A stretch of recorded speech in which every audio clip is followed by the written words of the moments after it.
Chapter 755. Show your strength and get rid of your fate.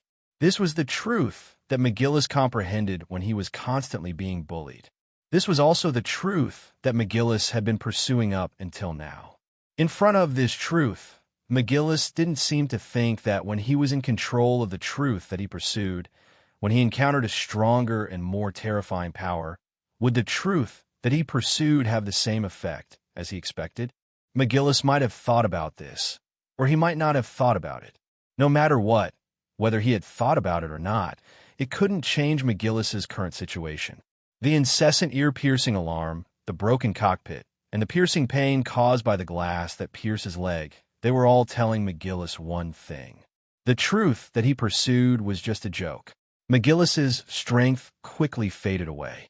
The strong physique that he persisted in training became, at this moment, to prolong McGillis's dying moment as much as possible. But it couldn't last much longer. His limbs that were quickly becoming cold, his breathing that was gradually becoming difficult, were wantonly destroying McGillis's remaining candle of life. Die! McGillis muttered the words with the last breath that remained in his lungs. Hee. Is this the end? Between life and death, standing between black and white, McGillis heard a familiar and ethereal voice. He remembered this voice and also recognized this voice. Embark. Why are you here? Why am I here? You mean I'm also dead, right? The young man whose face was covered by a full mask stood in the white light and stared at McGillis, who stood between black and white. Dead? Am I dead? McGillis asked rhetorically. I don't know about this. But the one who is talking to you now is the small system that I left in a Leia consciousness system. Small system? McGillis was stunned for a moment and then retorted.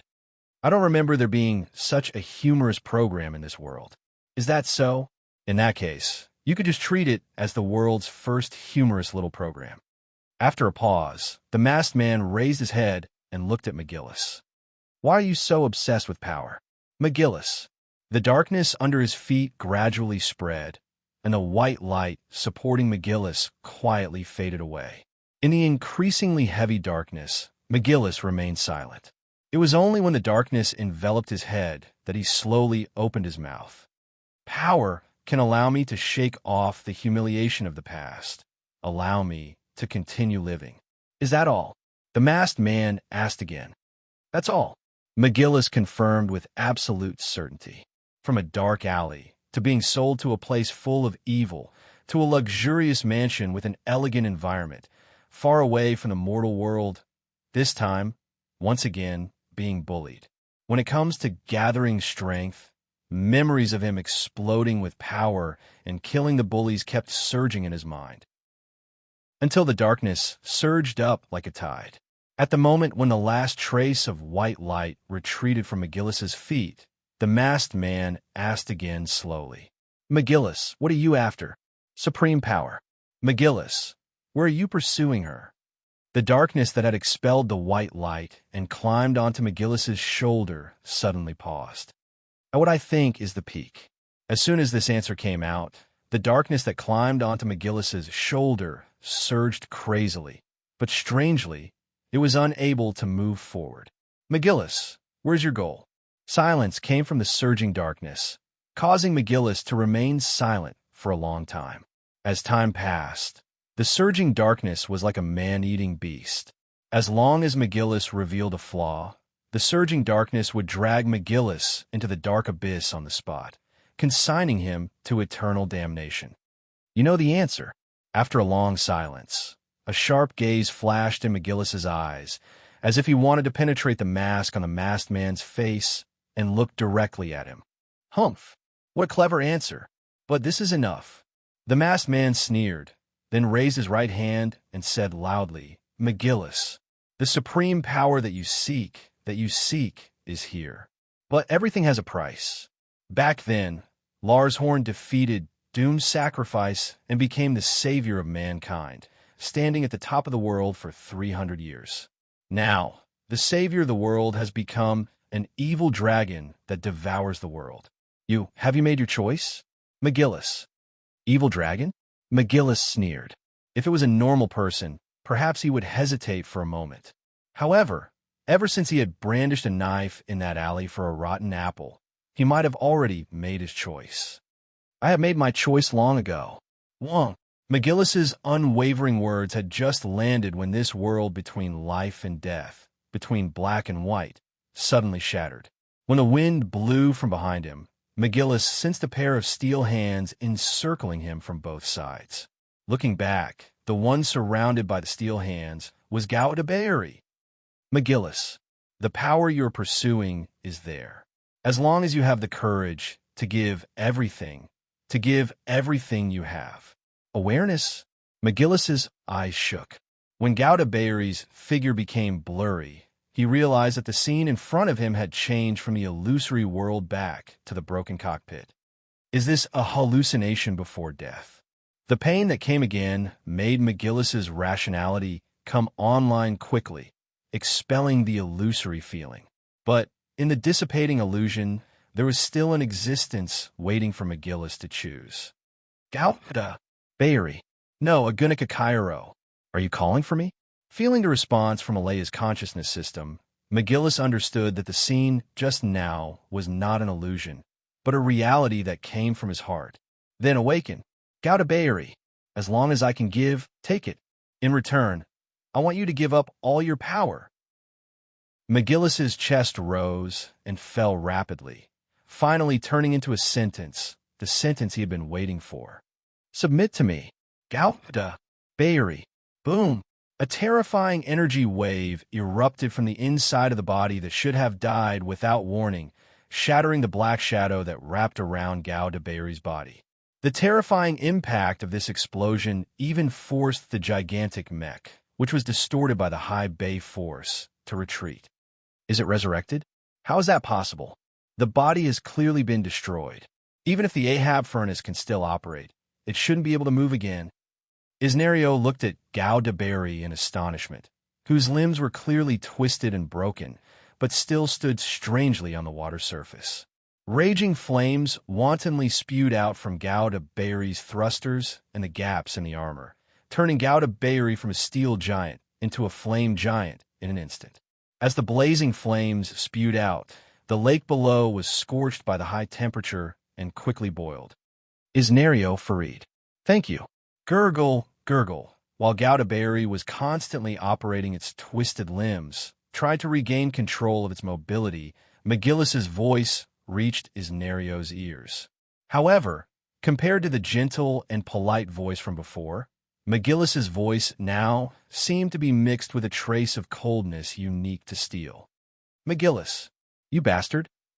Isnario, who vaguely sensed something, looked at Gaudaberry in shock, who slowly raised its twisted right arm and then clenched its fist tightly. That was a mechanical arm that could already be judged to be scrapped. It could actually gradually regain its mobility. Surprised? Isnario, compared to you, who did not hesitate to give yourself to the otherworlders for power, my current state is much more noble. Right, Bayeri Gaudaberry. As if in response to McGillis's words, two flames burst out from Gaudaberry's electronic pupils at the same time, wrapping around both sides of its head like twisted lightning. Bastard! The black shadow rushed over and launched a storm-like attack at Gaudaberry. However, in the midst of the raging flames, Gaudaberry, whose limbs had yet to recover, moved nimbly in the storm-like attack, without the slightest possibility of being hit. Don't get carried away. The power of this Hades is beyond your imagination. While the black shadow enveloped Gaudaberry from all directions, small hatches opened at the back of the huge body, releasing miniature bodies with wings spread out. They pounced on Gaudaberry through the gaps in the black shadow's attack. Boom, boom, boom. Those miniature bodies did not carry any weapons. However, the moment they got within 3 meters of Gaudaberry, they exploded, sealing off Gaudaberry's movement space with continuous self-destruction. Self-destructing machines? There's actually such a method. Isnario, you really surprised me. McGillis' eyes turned red, and a trace of redness appeared at the tip of his nose. This was the characteristic of continuously increasing the power of the Alea consciousness system. This was also the price the masked man had mentioned. If this is the price, then take as much as you want. Bayeri, Agunica Cairo. Let me see the power you had back then. Blood flowed down from McGillis' cheeks and dyed his collar red. It even dripped onto the broken cockpit. However, this was also the moment when the Bayeri was ignited, pushing its performance to the peak until it came into contact with the true Forbidden Seal. Amidst the rumbling explosions, the fully liberated Gao de Bayeri transformed into a phantom, continuously passing through the explosions with a maneuver that mortals could not comprehend.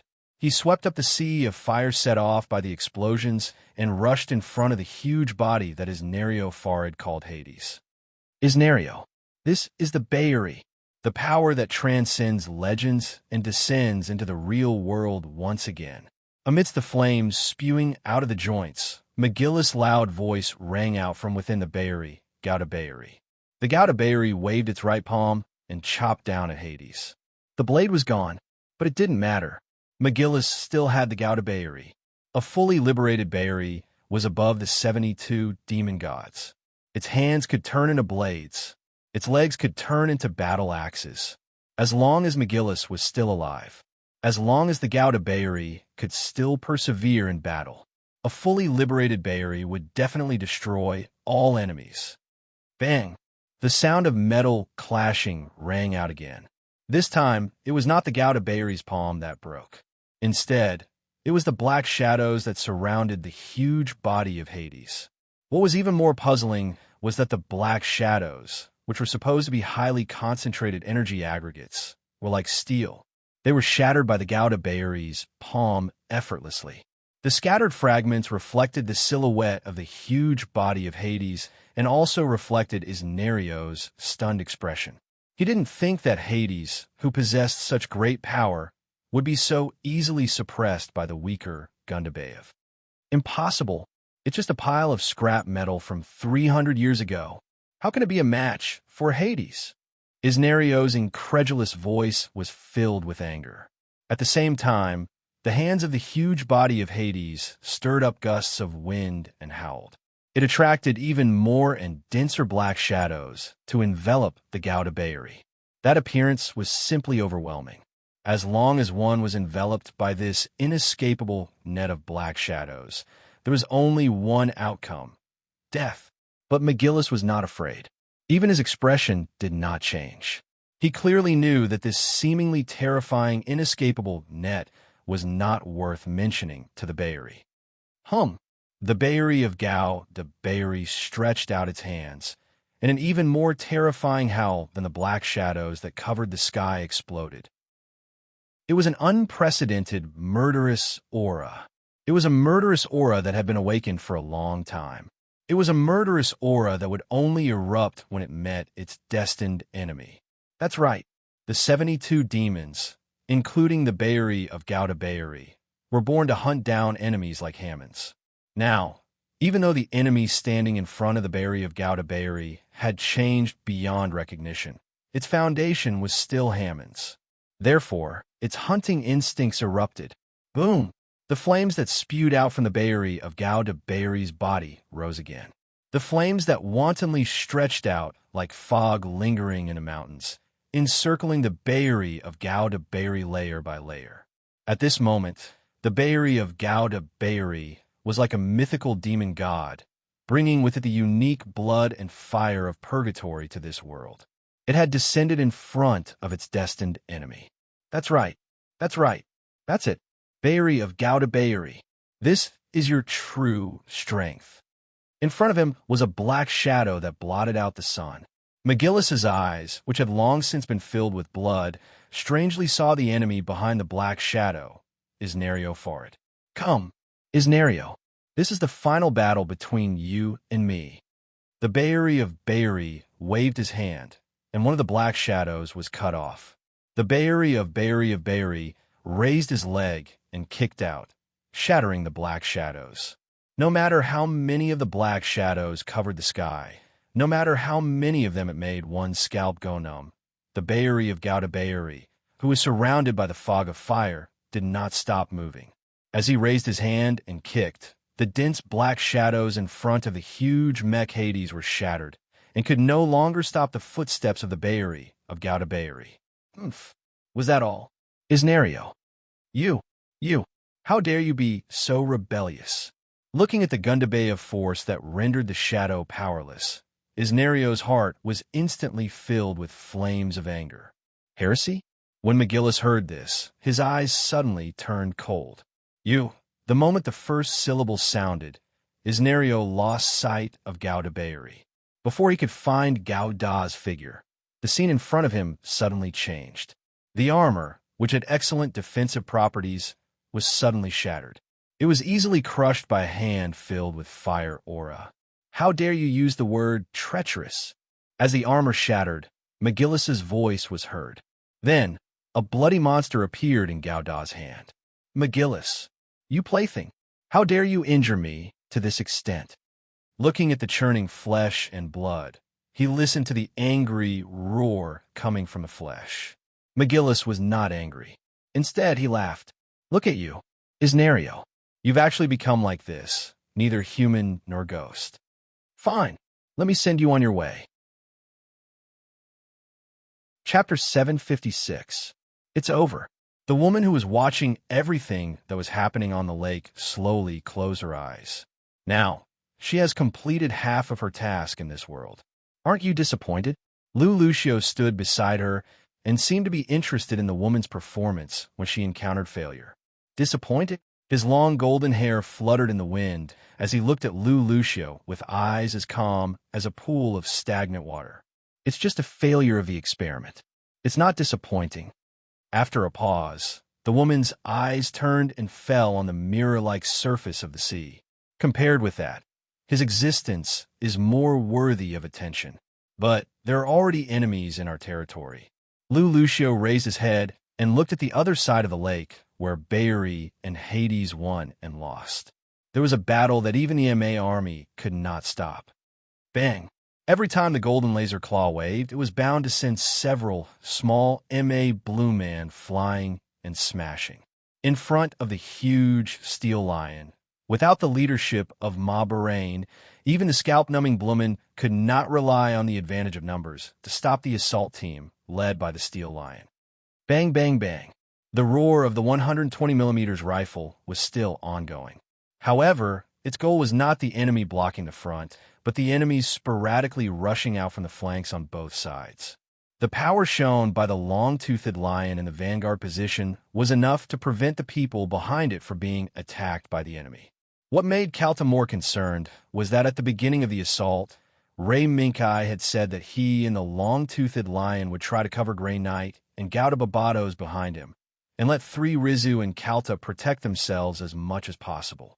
The reason why Lei Minkai said this was because when he had fought against the Blackbow Angel, the tusked Lion Zero style had already exhausted all the energy that he had accumulated up until now. Today, the only things that the long-fanged lion could still use were the laser claws that were born with it and the technology absorbed from the Geas world. As for whether the all-metal world's technology could be used, it was still undulating with the long-toothed lion's movement.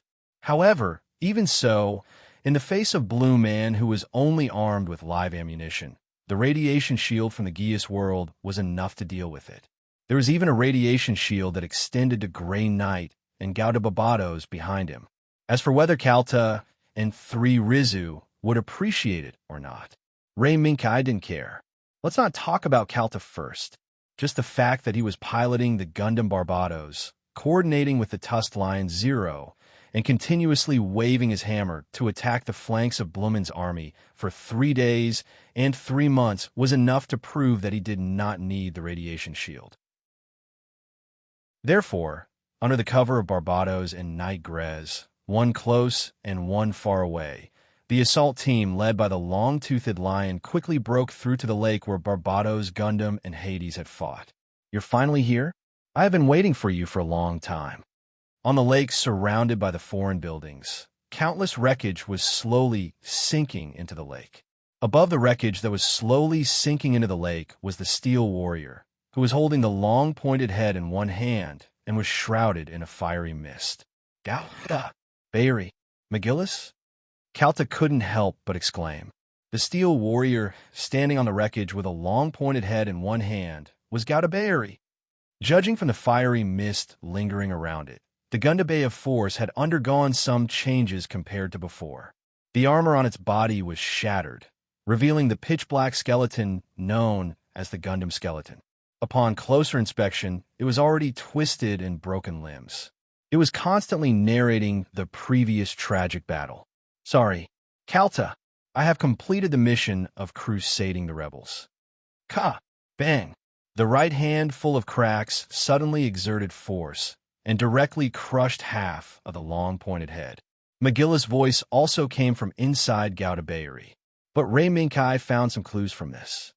McGillis, you have already fused with Beiri? What? Kalta was stunned.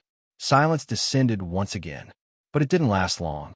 McGillis admitted it very straightforwardly. That's right. This is the final result of obtaining supreme power. As long as I connect with Alea's consciousness system, I will become Beiri, and Beiri will also become me. Throwing away the long-pointed head, Gaudabeiri lightly slid across the lake and landed in front of the long-fanged lion. See, the secret of Gjallarhorn, which had been hidden in history for hundreds of years, was finally in my hands. By controlling this power, I sent the man who once humiliated me to hell, and I also understood some things. Although Isnario Farid's death had been rather unexpected, it was inevitable. One of the prerequisites for Lars Horn soldiers, including Kalta, to participate in this battle was to eliminate the rebels Isnario Farid and Iago Kazan. Then, your mission has been completed. The long-fanged lion glanced at the fire fog lingering around Gaudabeiri and gradually dissipating, then walked past Gaudabeiri and stepped into the wreckage lake. Wait, Your Excellency, don't you want to know what happened here? When the seal of Alea's consciousness system was broken, I saw something. McGillis didn't seem to want the long-fanged lion to leave. Seal? Sure enough, when Ray Minkai was attracted by McGillis' words, the long-fanged lion stopped moving. Yes, seal. That's not the seal that Alea's consciousness system was born with. It's something that a friend left behind when he helped me master Alea's consciousness system. Gaudabeiri turned his head left and right like a human, looking at Night Gray and Gout de Barbados, then turned his gaze to the long-fanged lion. This is a place called the Holy Realm by some people. I don't know where it came from.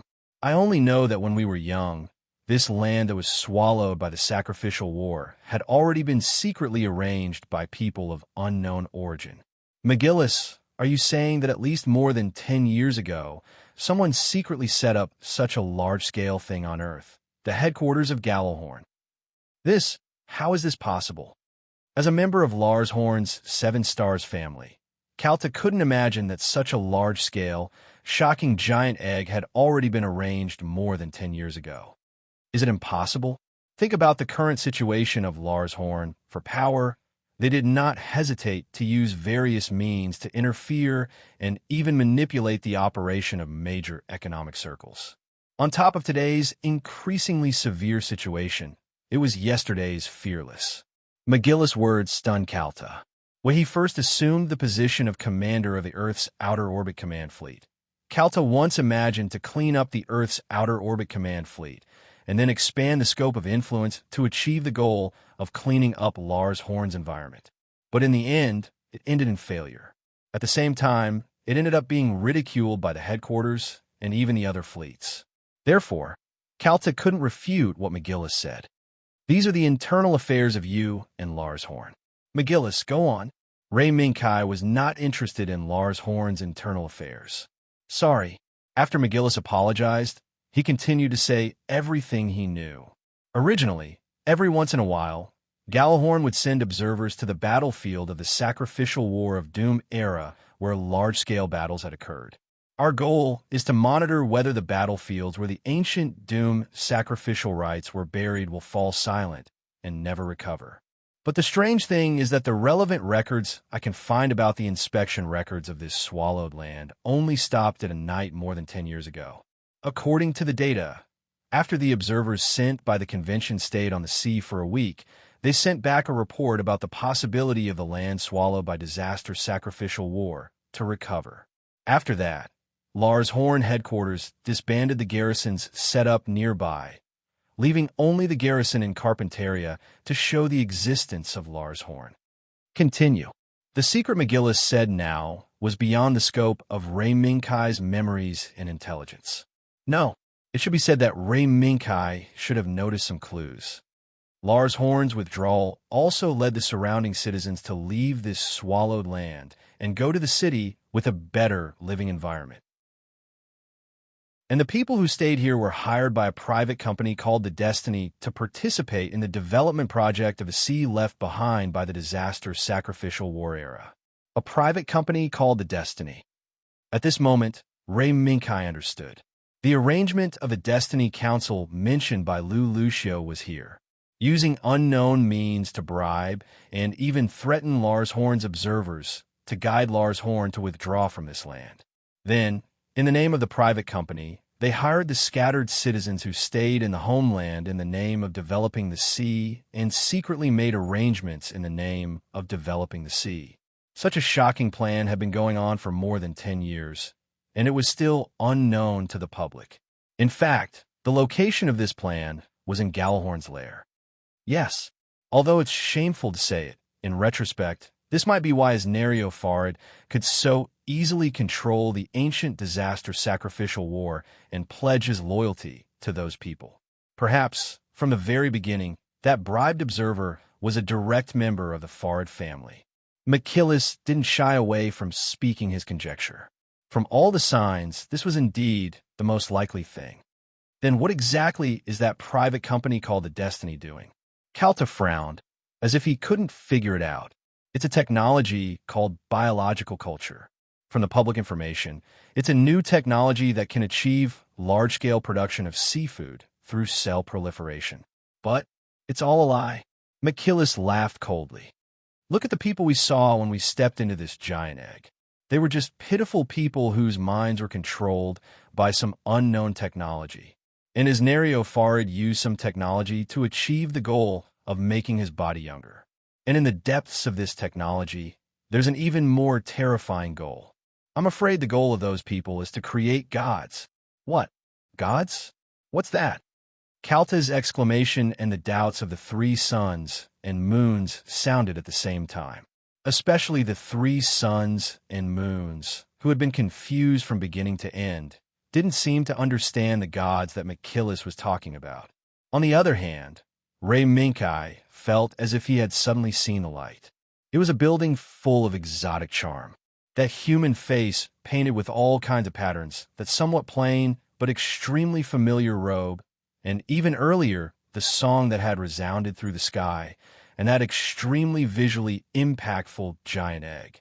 Finally, they converged into an ironclad fact. The Destiny Council might really be creating gods. And Ray Minkai actually knew a little about the origins of this god. It was a god that had been artificially created.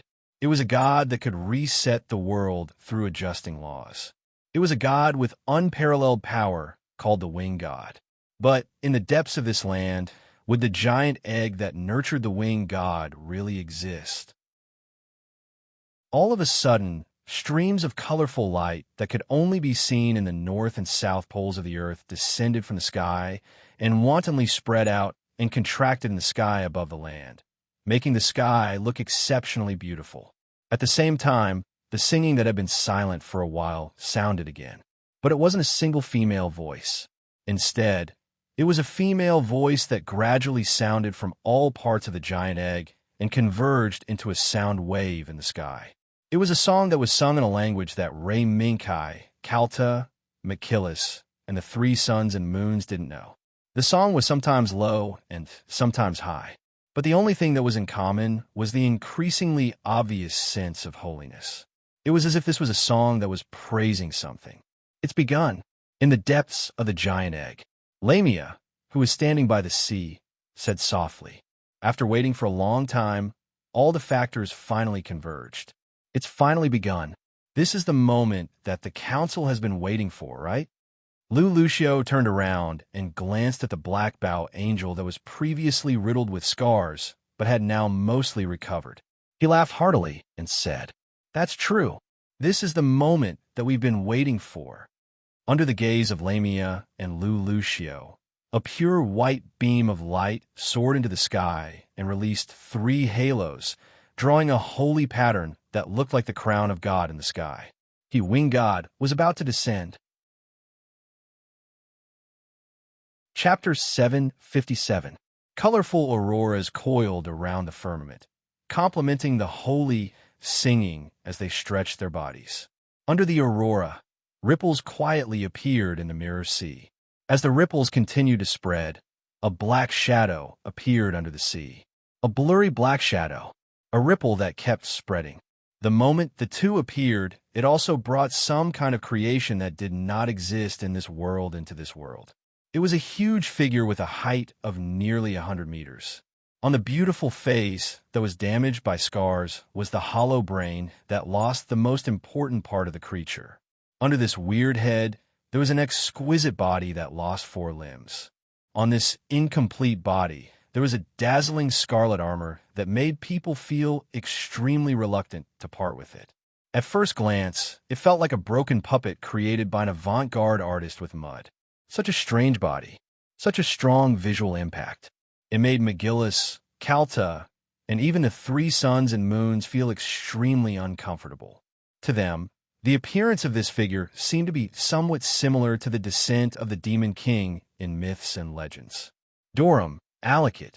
Among everyone, perhaps only Lei Minkai could recognize at a glance what the figure that emerged from the mirror sea and slowly rose into the air was.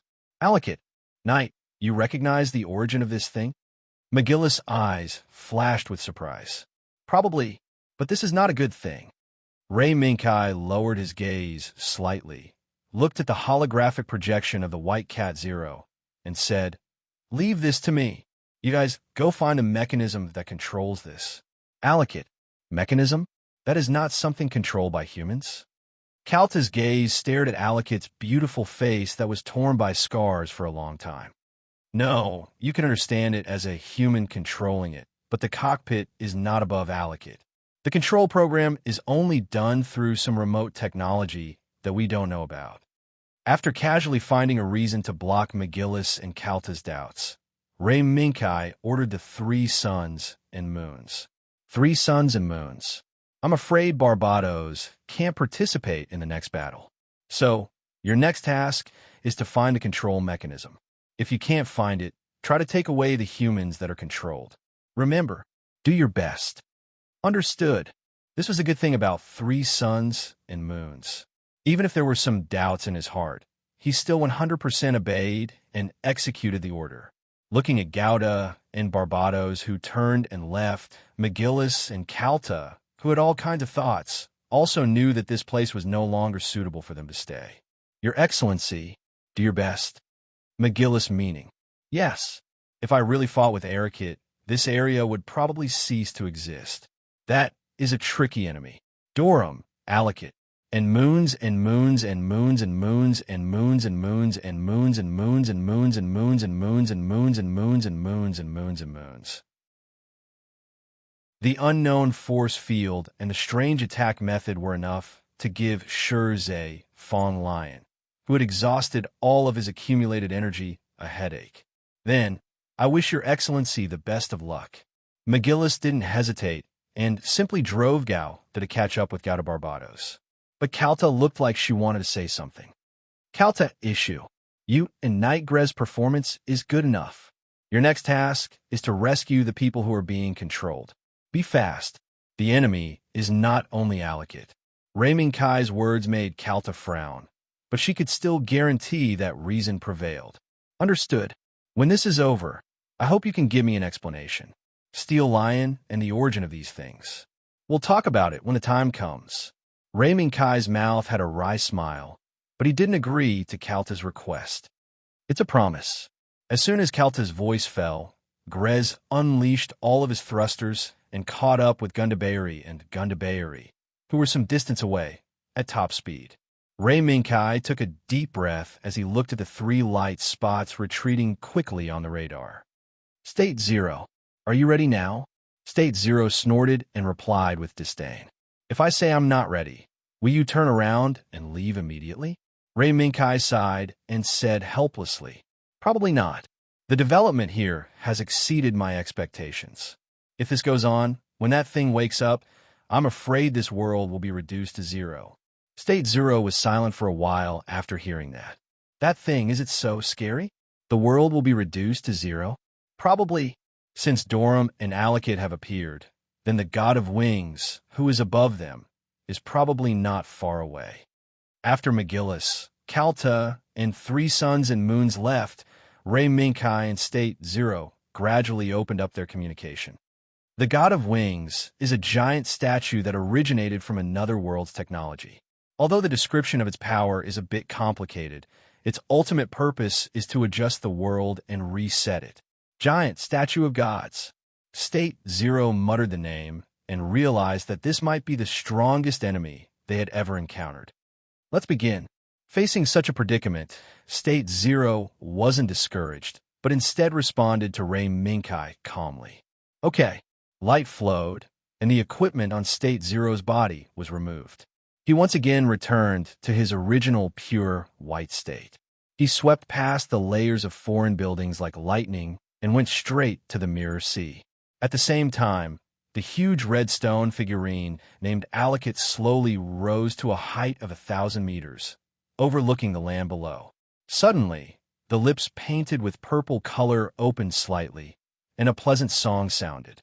It converged with the holy song that had previously coiled around the land, singing the praises of a certain existence and praying for the recovery of that existence.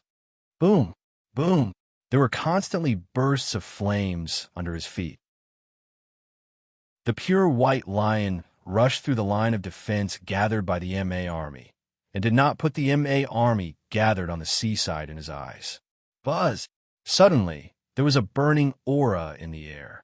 The momentum of the long-toothed lion's forward charge suddenly changed, and it avoided the beam from the left in an almost right-angle drift. It's MA Bahrain. This MA army that gave Lars and Horn Army a headache was just a matter of claw for the long-toothed lion. But right now, it's not a chance to let the long-toothed lion attack the defense of the MA army and slap it to death. If you stay and entangle with these MA army, the stone figurine floating in the sky will probably notice this side. At that time, the attack that Ray Minkai said to use the sound as the main resonance weapon will not care about the friendly fire and will directly destroy the MA army entangled with the long-toothed lion. Roar! The long-toothed lion's body twisted, and the limbs exerted strength. In the blink of an eye, it broke away from the shooting range of MA Bahrain and accelerated again to the sea. However, the long-toothed lion's movement was fast, and the surrounding MA army still caught up. Cut! How many of these annoying bugs did those bastards make? State Zero remembered that he killed the MA army in the extreme north of Abro, plus the total number of MA killed in Carpentaria. It must be an amazing number. However, the MA army inside this giant egg is like a continuous stream, and how many are killed? There are more. Continue. Don't worry about those MA. Understood. When the lightning incarnation of the pure white lion broke through the line of defense of the MA army, the red stone figurine in the air seemed to notice this side. It was seen that the red figure, which was just guiding the song of the sky, called a certain existence to revive, slowly turned its body and headed toward the position of the long-toothed lion. A ripple appeared on her tranquil, yet damaged, beautiful face, and an ice-cold song that was different from the pure and holy song that coiled around the sky was played. At the moment when the cold song sounded, the air in front of the red stone figurine seemed to be distorted, and there was a burst of waves. Although the waves were visible to the naked eye, the speed was extremely fast. At the moment when it was captured by the electronic pupil of the long-toothed lion, the waves had already shrouded the position of the long-toothed lion. State Zero, fully deploy the defensive force field. Ray Minkai, who had been prepared, responded quickly. Roar. In the low roar of the pure white lion, the radiation light shield constructed with polygons instantly protected the long-toothed lion. In the next second after the radiation light shield was deployed, the waves of the distorted space suddenly arrived, like a mountain pressing down on the long-toothed lion, State Zero, and firmly pressed him in place. Ka, ka, ka, cha. At this second, the earth was shaking and tearing. At the moment when the waves swept over, although the long-toothed lion could rely on the protection of the radiation light shield and was not afraid of the attack of this strange weapon, the earth under its feet and the MA army behind it were not so lucky. On the torn ground, there were many Bloomin's servants that had been dismembered, from their skin to their skeletons to their core electronic components. Even the Mablins that were mixed in with the Bloomin servants could not escape the terrifying attack of the sound resonance weapons. The armor scattered under the surging sound wave attack, in the blink of an eye, covered the open space behind the long-toothed lion, the beach, and even the foreign buildings farther away. This is so scary. State Zero looked at the torn earth that was covered with wreckage in the blink of an eye, and there was some lingering fear. How long can the radiation light shield last? State Zero, we don't have time to care about this. Ray Minkai shouted at State Zero loudly. At most, it can withstand 3 attacks like just now. State Zero, who had barely regained his senses, made some calculations and came to an urgent conclusion. Understood. Let's go. The distortion in the air gradually dissipated and the heavy pressure on the long-toothed lion loosened. The long-toothed lion once again exerted force and crossed the beach at a faster speed than before. Between jumps, a pair of light wings unfolded on its back again, leading the long-toothed lion to fly into the air and face Alakit. Roar! The roar of the king of beasts resounded through the sky, and with a strong fighting spirit, it greeted the red stone puppet. This scene was also seen by Lamia and Lu Lucio, who were watching all of this happen. That lion, when Lamia saw the long-toothed lion unfold its light wings and fearlessly greet the red stone puppet, she subconsciously looked back at her black bow angel. At this moment, the wounds on the black bow angel's body had mostly healed, leaving only the severely damaged equipment that had not been recovered in time. Miss L, I still suggest that you don't run over to provoke that lion now. Lu Lucio also saw Lamia's action. You're right. The bow angel's current state is indeed not good. Lamia believed that in the previous clash between the two sides, the tusked lion's form 0 would inevitably be injured like the dark bow angel. However, the scene that happened in front of her made Lamia feel uncertain.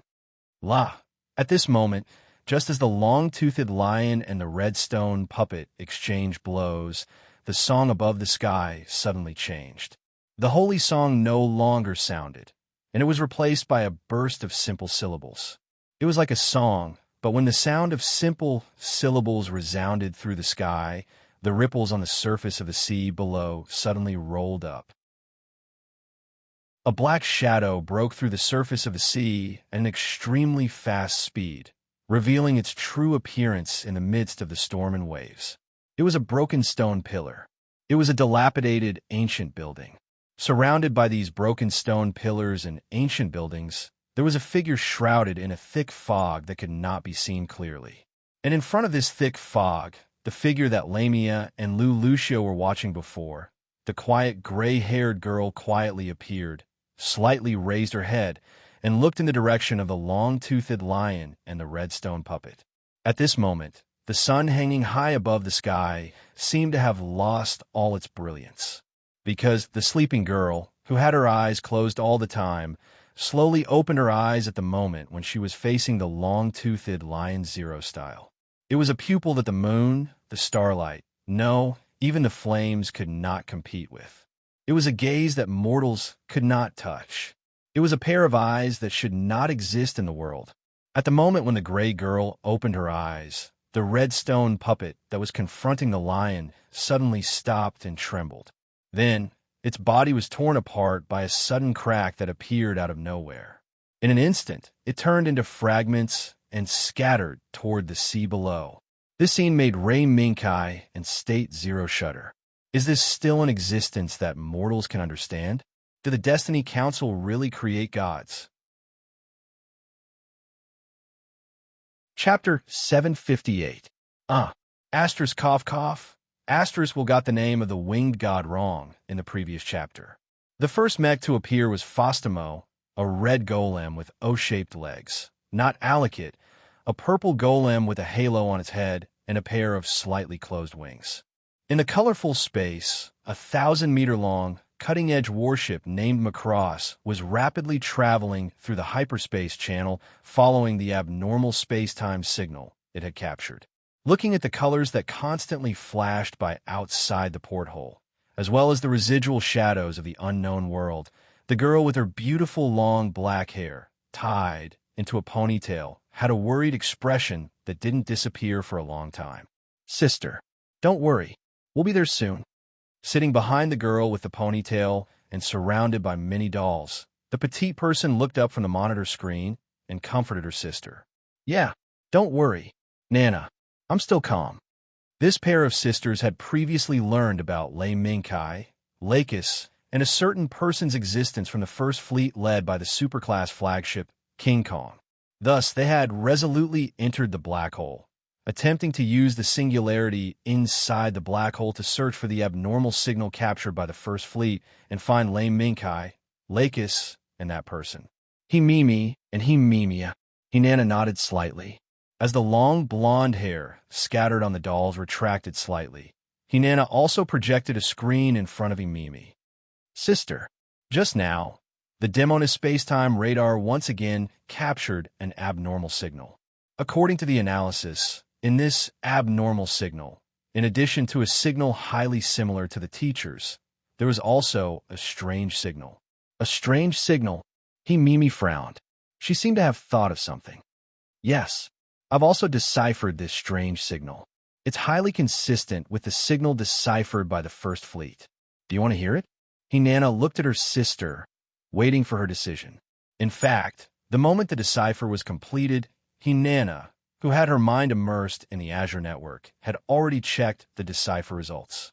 She knew that as long as her sister checked the decipher results, she would inevitably make the same decision as before. That person is the most important person in sister's life. Looking at her elder sister, who nodded with a hint of worry and nervousness as she checked the deciphering signal, Hinana could not help but sigh inwardly.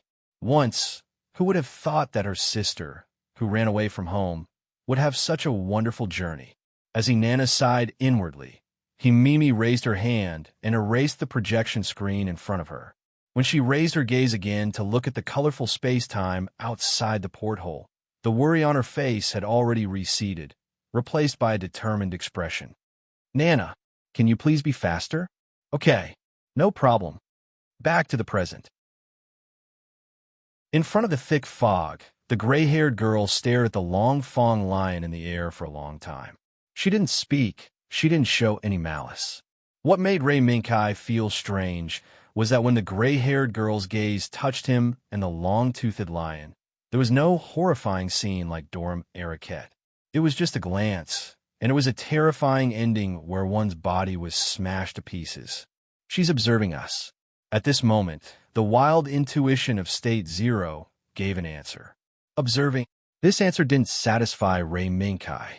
Regardless of whether he was the one being observed or not, the gray-haired girl and the figure shrouded in fog behind her gave Lei Minkai a feeling that he couldn't see through them. According to Ray Minkai's understanding, the appearance of Dorum Araket indicated the appearance of the giant egg that sealed the winged god. The giant egg that enveloped this broken land was the same as the Jupiter that enveloped a certain capital. However, the appearance of the gray-haired girl and the thick fog changed this perception. While in doubt, the gray-haired girl who was watching the long-toothed lion opened her cherry lips and uttered a simple syllable. Under these syllables, the sea beneath the broken stone pillars began to churn violently again. With a halo on its head, its open hands were like slightly closed wings. A purple stone puppet with a human head and a bird's body appeared from the wind and waves.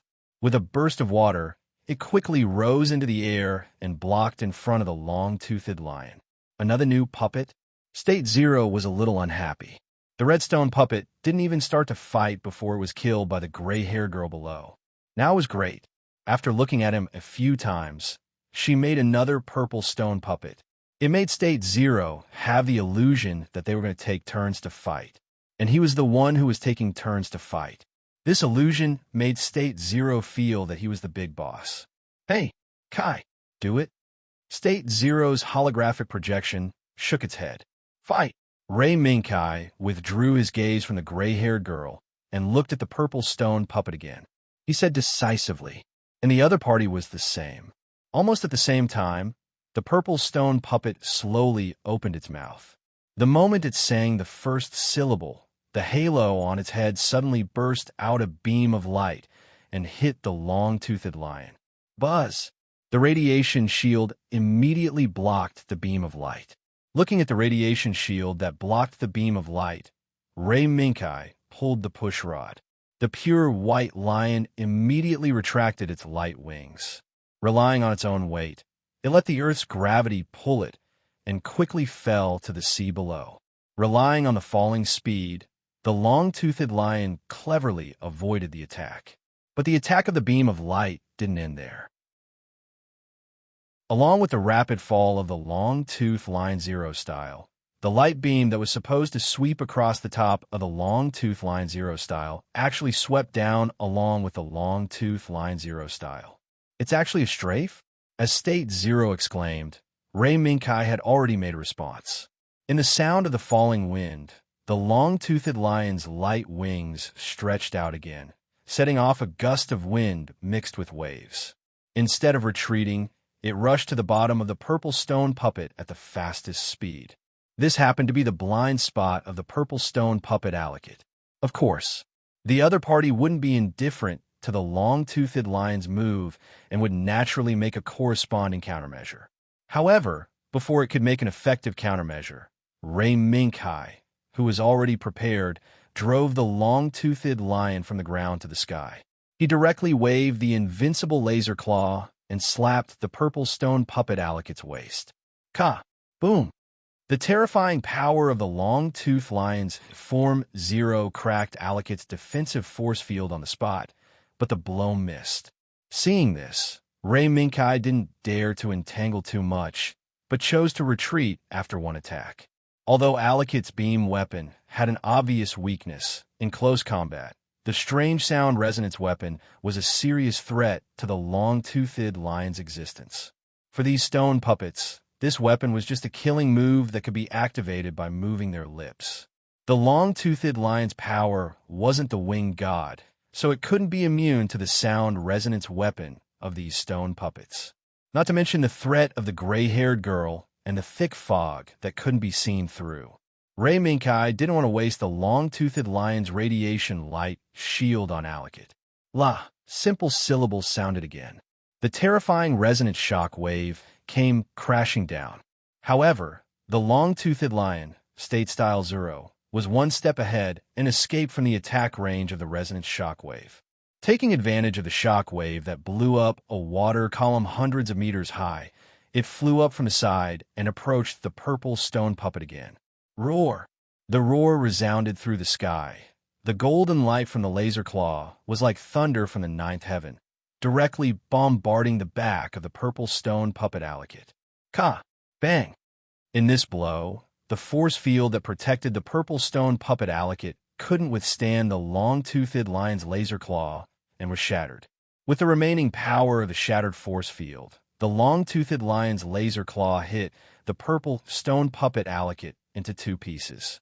The beautiful soprano's voice suddenly stopped, leaving only two parts of the body that rolled down below. Roar! In the water column that splashed up from the body, the roar of the king of beasts swept through the sky. Miss! I think. Looking at the long-toothed lion's demonstration of victory, Lucio, who was about to speak, suddenly stiffened. His agile mind strangely stopped moving, leaving only an uncontrollable feeling, as if it was being pulled by something, staring straight at the figure standing in front of the thick fog. It's him. It's him who noticed Lu Lucio's thoughts. It's him who warned Lu Lucio not to meddle in other people's business. In the next second, Lu Lucio's stiff body suddenly knelt down, leaving only the instinct of a drowning person who was desperately gasping for air after being rescued. This is the god that the speaker longed for, wanted to pursue? What terrifying power! Lu Lucio's lungs continued to expand and contract as he breathed in large mouthfuls of air. He needed more and more oxygen. At the same time, a pattern that only appeared when he was using Geas had appeared in his eyes at that moment. La! In the high-spirited singing, the wind rolled up, bringing up layers of huge waves, wantonly washing the surrounding land, and even affecting the changes between heaven and earth. The aurora that meandered for thousands of miles and brought a colorful veil to the surface of the sea quietly left, replaced by layers of dark clouds with dancing snakes, flashing lightning, and rumbling thunder. Rumble, thunder, singing, gathering in this place brought about an oppressive atmosphere in this world. Rumble, amidst the flashes of lightning, huge figures of unknown origin suddenly appeared in the air. They were stone puppets. They were huge stone puppets. On the wind and waves, it was Fostimo, who was destroyed by the gray-haired girl just now, and Alikit, who was slapped in a tube by the long-toothed lion, State Zero. They were actually already in perfect condition. There was no trace of their broken appearance just now. Are these dolls unkillable? State Zero looked at the purple stone puppet that was slapped in a tube by him, but was still intact. And Ray Minkai looked in the direction of the land. On the other side, many strange but equally huge stone figurines were slowly rising into the air and converging towards this place. They were like guards who had been summoned.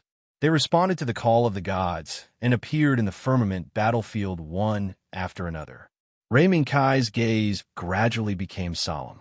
Except for Fostimo and Alikit, who were repaired at an astonishing speed, Ray Minkai did not recognize any of the new stone puppets that appeared. From the looks of it, they were stone puppets that had never appeared in the works that Ray Minkai was familiar with. The grayish-black body silhouette appeared particularly oppressive. Distorted and painful faces, like struggling, like a posture of self-mutilation. The stone puppets that continued to rise into the air from the mountains were simply worlds apart from the beauty of Fostimo and Alikit. If Fostimo and Alikit were compared to angels, then the new stone puppets were simply as ferocious and terrifying as evil spirits that escaped from purgatory. In the next moment, a shrill shriek resounded through the sky. It seemed to confirm Lei Minkai's thoughts about the newly appeared stone puppets as it swept through the sky. The wind rose from here. The mountain collapsed from here. The sharp and shrill screams tore through the wind and destroyed the mountains, just to push the shrill and terrifying screams to the peak. Then, it pressed heavily on the long-fanged lion's forehead with the pressure of Mount Tai. Boom! The sea was roaring, and crying. The moment the terrifying sound wave attack suddenly bombarded the sea, a water column hundreds of meters high directly rose into the sky, turning the surrounding sea into a raging sea that was drowned by the storm. In the raging waves, the lion that was locked in by the terrifying sound wave attack was unscathed, quietly floating above the raging waves. Kai, this battle is going to be difficult. Unexpectedly, it was rare for State Zero to say such discouraging words. How could the fearless State Zero end up like this? Unfortunately, Ray Minkai did not intend to make fun of State Zero. Instead, his thoughts were the same as State Zero's, because the number of enemies was too great. The attack just now was terrifying, but it was not the enemy's upper limit. Above the raging waves, in the mountains, those twisted and ferocious stone puppets were still increasing.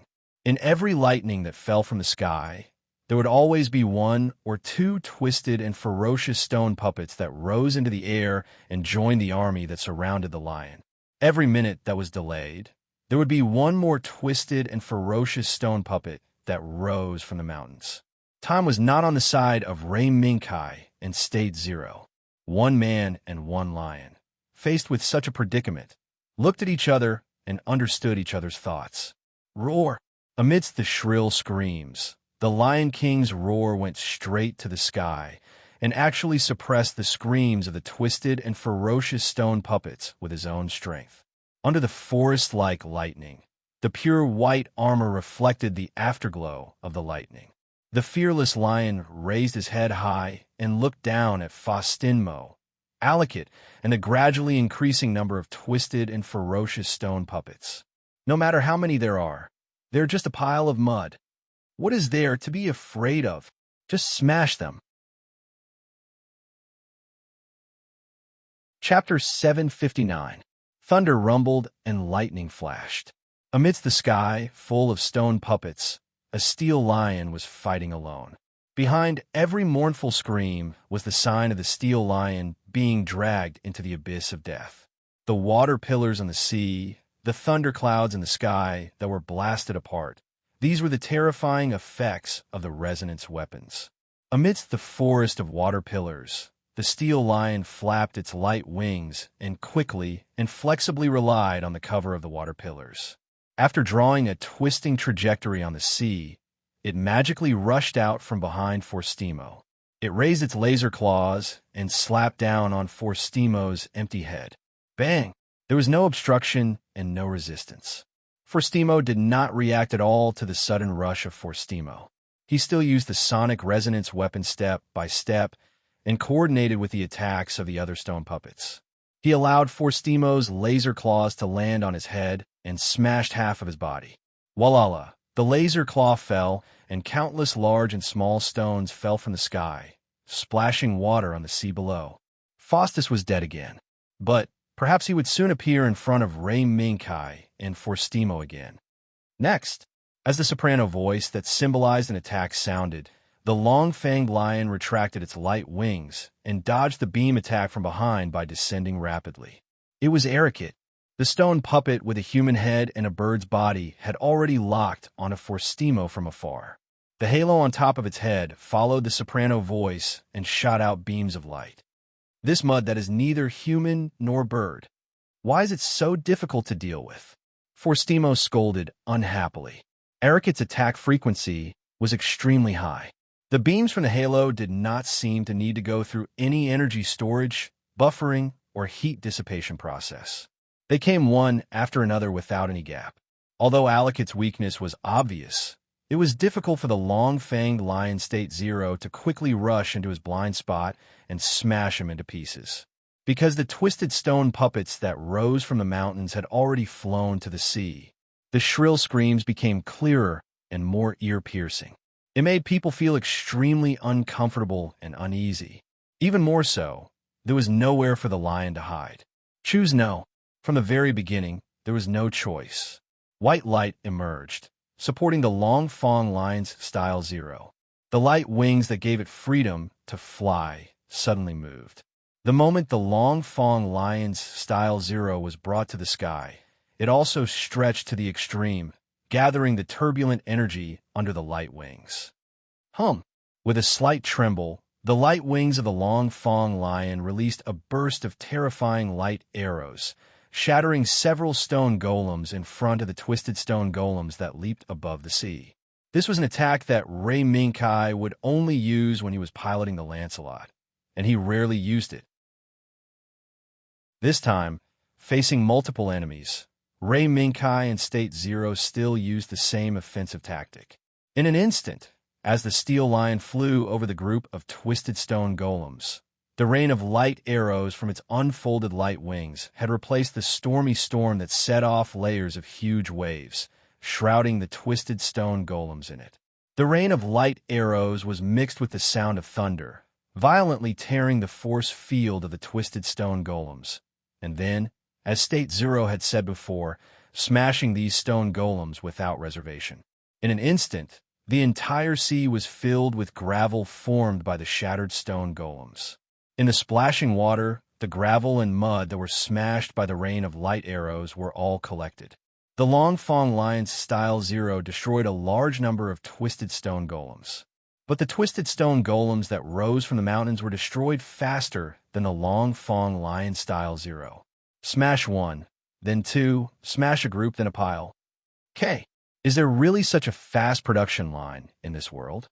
The Long Fong Lion's Style Zero drew an arc in the air, from one side of the firmament battlefield to the right side of Arikit, looking at the mountains that seemed to release endless twisted stone golems.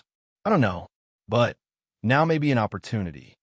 After the previous round of attack, although the number of twisted stone golems was still large, but the majority of the twisted stone golems that crossed the coastline and stepped into the sea had been destroyed by the Long Fong Lion Style Zero.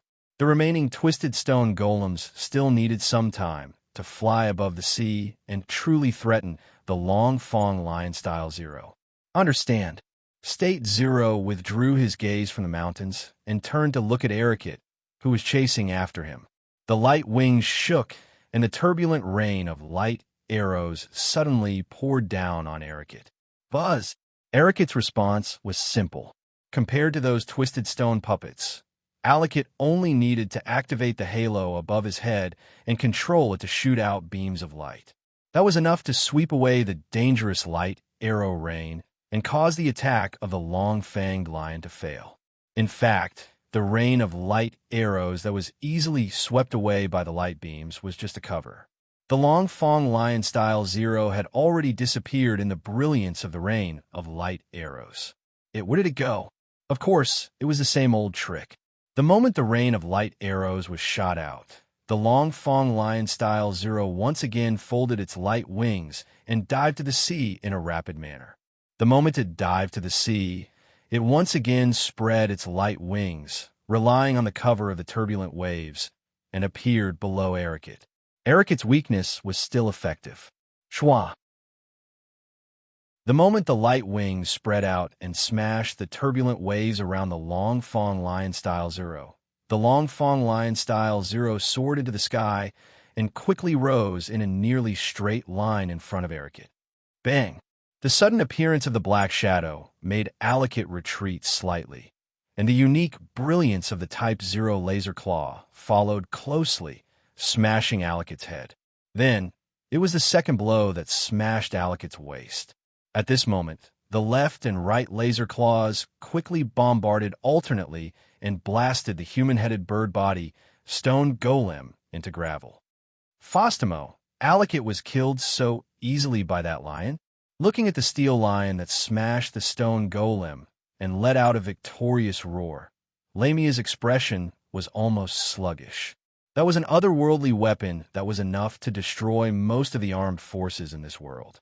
The force field technology used on the lion's body, which even Diansniff, which was listed as a taboo weapon by Gallahorn in this world, could not penetrate, was shattered by the lion like a piece of paper.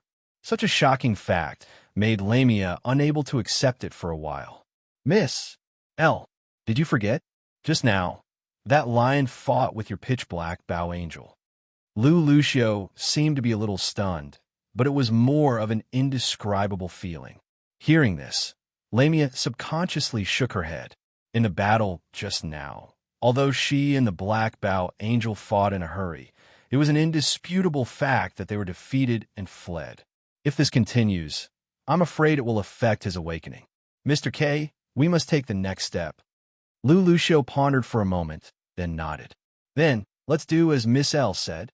Now it's time. The song that surged through the sky suddenly changed. The twisted stone golems that constantly rose from the mountains gradually decreased, leaving only the twisted stone golems that were still slowly leaping toward the coastline, trying to chase after the long-toothed lion. At this moment, with the fall of Fostimo and Arikit, the enemies blocking the long-toothed lion's path had been cleared. The only ones left were the gray-haired girl standing in front of the thick fog, and the group of twisted stone golems that gradually crossed the coastline behind her and could not catch up for a while. But with such a great opportunity, the long-toothed lion did not launch the final attack. Instead, it chose to circle in the air as if it was on guard against something. The air was filled with an uneasy atmosphere. The song that surged through the sky became more and more strange. The rolling thunder above the ninth heaven had already stopped, and no longer roared, leaving only the rolling clouds that seemed to be nurturing something. Ripples. A ripple that was different from the water's surface quietly spread. It was a ripple caused by the fluctuation of space. It was a sign that space and time were distorted by some mysterious force. In the distortion, a shadow that was darker than the thunderclouds in the sky suddenly appeared. Big guy again? How many things are these bastards hiding? The ripples spread rapidly, revealing the huge object hidden in space and time in front of Ray Minkai and State Zero. That was a huge sky city, the sky fortress of the Mu clan. Lei Minkai's pupils abruptly shrank when he saw the floating fortress lift its mysterious veil. This was unexpected, but it was also an accident in the cleanup. Since Dorum and Winged God had appeared one after another, the sky fortress that represented the Mu clan stronghold would also appear. However, what Ray Minkai did not expect was that this terrifying sky city of another world would be hidden here. The sky fortress with all kinds of human faces on it turned from nothingness to reality, from blurry to clear. The moment it gradually descended from a different time and space to this world, the twisted stone figurines suddenly stopped moving and looked at the sky where the sky fortress was located. In unison, they let out a different mournful scream, which was incomparably solemn. At the same time, the gray-haired girl standing in front of the thick fog also raised her head slightly and stared at the sky fortress. There seemed to be a fluctuation brewing above her eyes. Hey, Kai, although it's fun to destroy things, I'm afraid I can't handle this big guy in a short time, right? The long-toothed lion, State Zero, moved its mouth like grinding its teeth, as if it was weighing whether it could tear down the sky fortress in a short time. Ray Minkai did not respond to State Zero's ridicule, but stared at the sky fortress. The appearance of the sky fortress. I'm afraid it's the last card that the Parliament of Destiny arranged in this world. On the other side, McGillis, Kalta, and the three suns and moons who were shocked by the appearance of the twisted stone puppets and the battle with the long-toothed lion were also stunned by the sky fortress. That's a city flying in the sky. The three suns and moons frowned, as if they could not understand how a city could fly in the sky. Atlantis, is it? McGillis subconsciously said a name, but in the next moment, he abandoned the name. His rationality told him that the huge sky fortress that appeared in front of him was not the legendary lost city, Atlantis. Focus. Our mission now is to save the people as much as possible. McGillis, who was trying hard to shift his attention away from the sky fortress, reminded his partners, yes, if this continues, the people will become those monsters and climb up to the sky fortress. Kalta also came back to his senses, recalling the opportunity created by the battle between the twisted stone puppets and the long-toothed lion. McGillis, Kalta, and the three suns and moons respectively piloted their own bodies to attack a human settlement that they found. As a result, they found that the humans in this settlement had been forcibly taken away by an unknown device and thrown into a passage that led to an unknown place. McGillis, who was observant, discovered a terrible fact from the passage. Every time a human was captured by an unknown device and thrown into the passage, a twisted stone puppet would rise in the mountains. Inside the giant egg, no, I'm afraid that the humans who were taken away by the MA army before will become the food of those monsters. McGillis' inference made Kalta shudder. Whatever you say, I'll do it. Compared to McGillis and Kalta, who were guessing, the three suns and moons were much calmer. Then let's go. The next settlement should be in front. I hope we can catch up. As the three mechs sped forward, they had already arrived at the location that McGillis had locked onto. Looking at the crowd crowded inside the foreign building, McGillis and Kalta couldn't help but breathe a sigh of relief. It seems that our luck is still good. McGillis looked around and found that there was no device that captured humans and threw them into the unknown passage, and relaxed a little. But this number, although only observing from the door, Calton knew that the interior space of these foreign buildings was huge enough to accommodate at least 1,000 people. Relying only on 3 airframes to transport these people, I'm afraid it's a bit weak. Moreover, these humans were also under the control of some kind of mind control technology. That, when I came over, I seemed to see something that could be used over there. At this time, the 3 suns and moons unexpectedly proposed a tool that could take these people away. Is it? Then, I'll leave it to you. Leave it to me and Calta. McGillis responded and looked at the airspace where the Sky Fortress was located. We must move faster. How many people can be saved? How many? Understood. Chapter 760.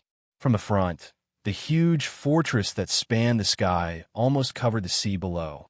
Just by looking at the faces carved on the huge wall, it was enough to make people feel panic. The Sky Fortress slowly pressed down on the long-toothed lion.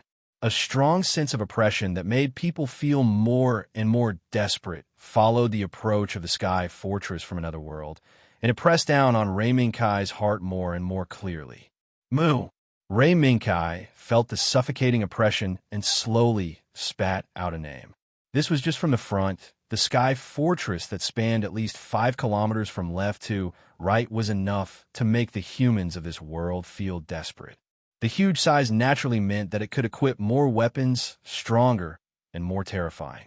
Even if Rei Minkai was very clear that a considerable part of the Sky Fortress was used for living areas, it still did not reduce the terrifying firepower it possessed. State 0, do you want to tear down the Sky Fortress? Rei Minkai slowly exhaled and asked half jokingly and half seriously.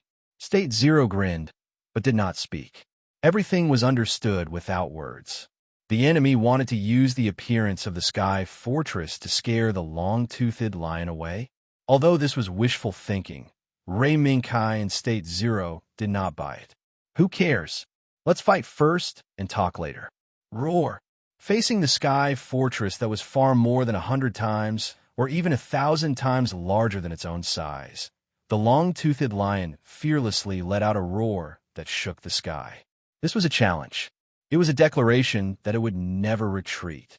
This lion has such courage.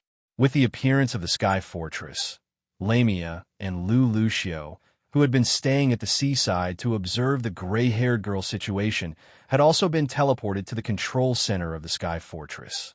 In addition to Lu Lucio, who was looking around, Lamia, who was controlling the Sky Fortress according to the preset program, frowned. In the face of the long-toothed lion's provocation, Lamia could not help but feel a trace of anger. With a stroke of her right hand, a projection screen appeared and then disappeared. Lu Lucio, who was standing next to her, only saw the command before the projection disappeared. Attack! Suddenly, the thick thunderclouds that shrouded the sky were shaken away, and a trace of sunlight quickly poured down from the gaps in the thunderclouds and sprinkled on the sea area again. However, the warm sunlight couldn't bring any warmth to the sea, because, faster than the sunlight, what enveloped the sea area was the resonant sound waves that erupted from the Sky Fortress. The huge faces carved on the Sky Fortress walls, under Lamia's command, neatly burst out their resonant attacks, interweaving a net of death sound waves in front of the Sky Fortress. No matter what, once it was caught in the net of death sound waves, it would be instantly disintegrated and turned into a tragic ending. The seabirds that had unwittingly broken into the sky battlefield were the best proof of this. Ka! Ka! Ka! Ka! In the blink of an eye, the radiance of the radiation light shield enveloped the long-fanged lion. However, the waves of sound resonating attacks were like a tide that crazily impacted the radiation light shield of the long-fanged lion. Even if the radiation shield was as solid as a rock, it would not be able to withstand the attack of the Sky Fortress's sound-resonant weapons for a long time. Kai, the radiation shield's output is showing signs of decline. What kind of messy attack is this? The long-toothed lion shouted at Rei Minkai. Rei Minkai, on the other hand, pulled the joystick and reenacted the previous attack on Arikit. The long-toothed lion folded its light wings and fell rapidly, but did not get rid of the attack from the Sky Fortress because of this. On the contrary, the Sky Fortress's attack was closely behind the long-toothed lion. Amidst the splashing waves, the long-toothed lion, which had reopened its light wings, drew a straight wave and flew at its maximum speed towards the Sky Fortress. The sound-resonating weapon, which had taken half a step forward, exploded into pillars of water, bringing death to the living beings in this area of the sea. The water pillars that were constantly rushing into the air behind the long-toothed lion were mixed with countless creatures that were buried under the resonant weapons of the Sky Fortress. The shimmering silver light, but the lifeless school of fish continued to fall from the sky like hailstones, heavily smashing into the sea around the tusked Lion Zero, splashing a mournful splash. Fast, fast, even faster. As more and more seafood fell on the radiation shield, the pressure on Rei Minkai's heart became stronger and stronger. The Sky Fortress's shooting range was not as limited as Eric's. Every time the long-toothed lion advanced a distance, a new attack would appear in front of the long-toothed lion. From the moment they landed on the surface of the sea and launched a rapid assault, the Sky Fortress above them had launched at least 3 waves of attacks. From the huge faces on the tall walls, to the hidden turrets under the walls, to the bottom of the fortress, the faces released from the storage compartments were all telling Rei Minkai one thing. The tactics used against Ericit just now had no effect on the Sky Fortress, which was almost like a hedgehog's defense network. A mournful scream came, and a water pillar exploded in front of the long-toothed lion. Fortunately, State Zero had relied on his instincts to avoid the attack in time. Bastard! There are so many turrets under it. Is this thing a hedgehog? When the Sky Fortress's shadow shrouded the long-toothed lion, who was trying to avoid the attacks and looking for an opportunity, the long-toothed lion also saw the bottom of the Sky Fortress, which was more terrifying than the front. Buzz! The terrifying resonant attack suddenly arrived, and the long-toothed lion was unable to dodge in time. Boom! The huge water pillar soared into the sky until it almost touched the turret at the bottom of the Sky Fortress. It exhausted all its strength and turned into a drizzle, scattering on the sea. Looking at the rolling sea, Lamia seemed to be relieved that she had lost the long-toothed lion's trace. Did you finally get rid of that troublesome lion? No. That lion won't die so easily. Look there. Lucio pondered for a moment, as if he had seen through the long-toothed lion's trick. As Lucio pointed, Lamia, who had switched to another monitoring arrow, suddenly narrowed her eyes and subconsciously shouted, "Not good." The attack just now did not hit the long-toothed lion at all. Instead, Rei Minkai and State Zero took advantage of the situation. At the moment when the resonant weapon exploded into a water pillar, the long-toothed lion, State Zero, quickly rushed to that place. The broken stone pillar where the gray-haired girl stood, surrounded by the ancient buildings. In the spray of the long-toothed lion breaking through the sea, Rei Minkai finally saw the gray-haired girl's face at close range. At this moment, Rei Minkai was surprised. In fact, even State Zero was shocked by it, because the gray-haired girl had met Rei Minkai in State Zero once. Just before they traveled through time and space and came to this world, in that strange space, they met the girl lying in the crystal coffin. At this moment, the gray-haired girl had opened her eyes, and her temperament was completely different. But Rei Minkai and State Zero were sure that the gray-haired girl in front of them was the girl they met in that strange space. While Rei Minkai and State Zero were watching the gray-haired girl, the other party was also watching the long-toothed lion, State Zero. Moreover, she did not seem to show any friendliness towards the arrival of the long-toothed lion, State Zero. A simple and soft syllable sounded, and the thick fog immediately became restless. A giant hand tore through the thick fog and directly slapped the long-toothed lion, State Zero, as if it was a fly. With a flap of the light wings, the long-toothed lion easily avoided the attack. But Ray Minkai saw the figure that was always covered by the thick fog from the gap between the giant hand and the thick fog. Under the cat-like forehead protector was the face covered by a pair of wings. Under the armor with a hint of sacred aura was the body that contained the power of the gods that could adjust the world and reset the world. It was the winged god, the huge statue that was crowned with the name of God. The wind rolled up again, and the giant hand once again enveloped the long-toothed lion, State Zero. The result was the same. The terrifying wind that the giant hand set off was terrifying, but the long-toothed lion easily and flexibly avoided it. Boom! The moment the heavy steel body avoided the giant hand, it landed on the ground and stood not far from the right side of the gray-haired girl. At this moment, it was silent. Whether it was the sky fortress or the giant hand that tore through the thick fog, they did not dare to act rashly and rashly launch an attack on the long-toothed lion. It seems that the gamble was a success. Ray Minkai was slightly relieved. The gray-haired girl in front of him was probably the key to the Destiny Council's action this time, right? The girl lying alone in the crystal coffin and appearing in that strange space couldn't be an ordinary girl, no matter how one looked at her. Unfortunately, when the gray-haired girl's voice sounded again, the giant hand suddenly moved and once again slapped the long-toothed lion, State Zero. Immediately afterward, another giant hand also stretched out from the thick fog and protected the gray-haired girl, not giving the long-toothed lion a chance to get close to the gray-haired girl again. This guy uses power. This time, the long-toothed lion's dodging was no longer a coincidence. No matter how it dodged, the giant hand would always coincidentally appear in front of the long-fanged lion. With a slap, the radiation shield was shaken and almost shattered on the spot. Retreat. State Zero.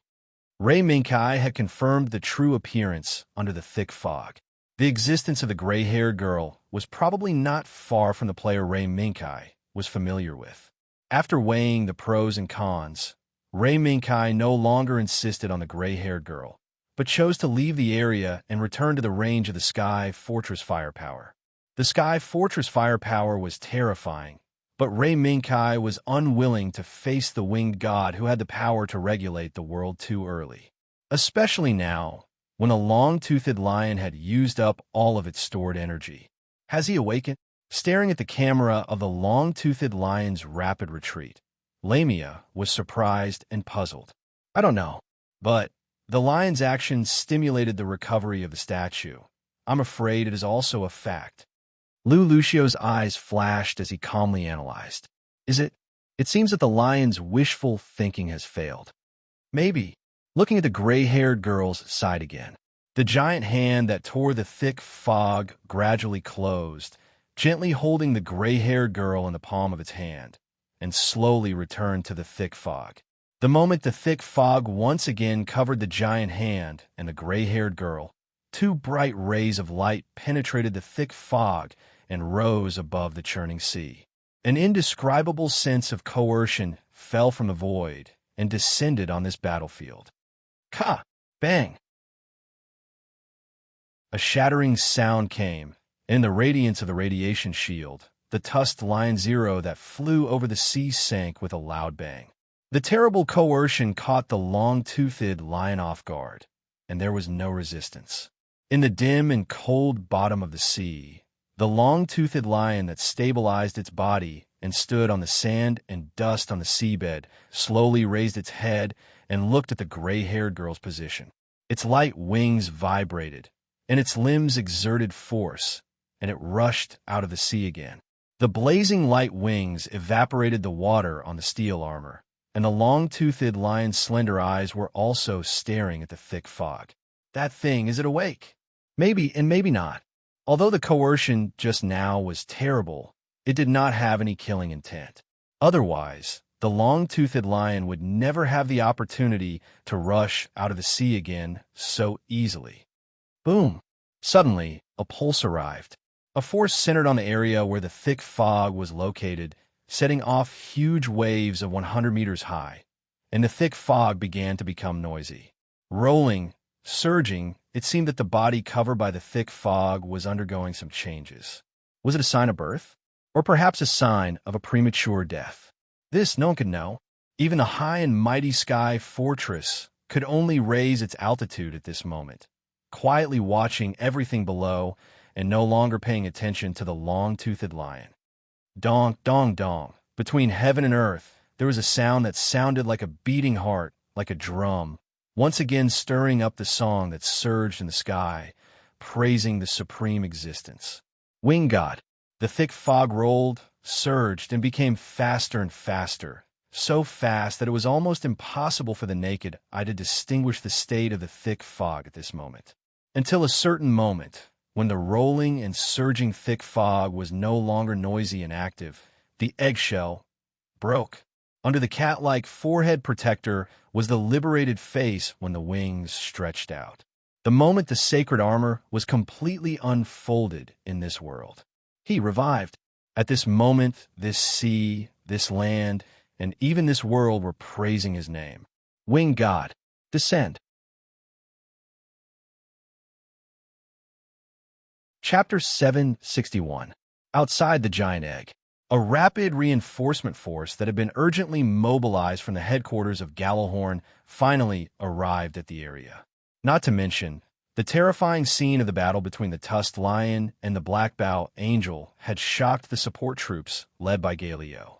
Just the strange scene created by the descent of the winged god's voice inside the giant egg was enough to make some humans with weak willpower retreat on the spot.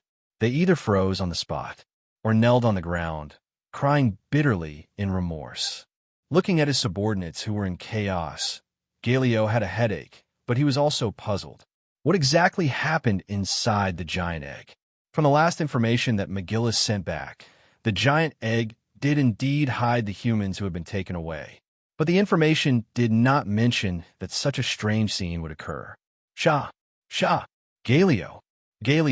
Listen. All of a sudden, a familiar but mixed with noises came from the signaler beside him. It was McGillis' voice.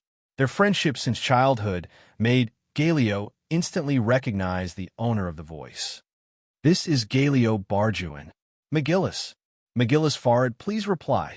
Galio, who had snatched the walkie-talkie from the communication soldier, repeatedly called out his friend's name. Fortunately, the communication became smooth after a while. Galio, are you the one leading the support troops? You came at the right time. Quickly get everyone to abandon unnecessary luggage and empty the armored vehicles as much as possible. We have many passengers waiting to board. McGillis' words seemed to have a trace of helplessness, but it made Galio feel more anxious. McGillis, did something happen? McGillis' sigh came from the other end of the call. Galio, if I said that there really is a God in this world, would you believe me? What? Galio did not react for a while, but McGillis did not give him any chance. Cut the crap. Galio, immediately bring your people over. He would take as many people as he could with him. We have done our best. McGillis's sigh shook Galio's heart. When he raised his head again to look at the broken dome of the giant egg, the strange phenomenon that could cause mortals with weak minds to collapse on the spot was right in front of him. God! While he was stunned, Galio shook his head vigorously. Everyone listen up.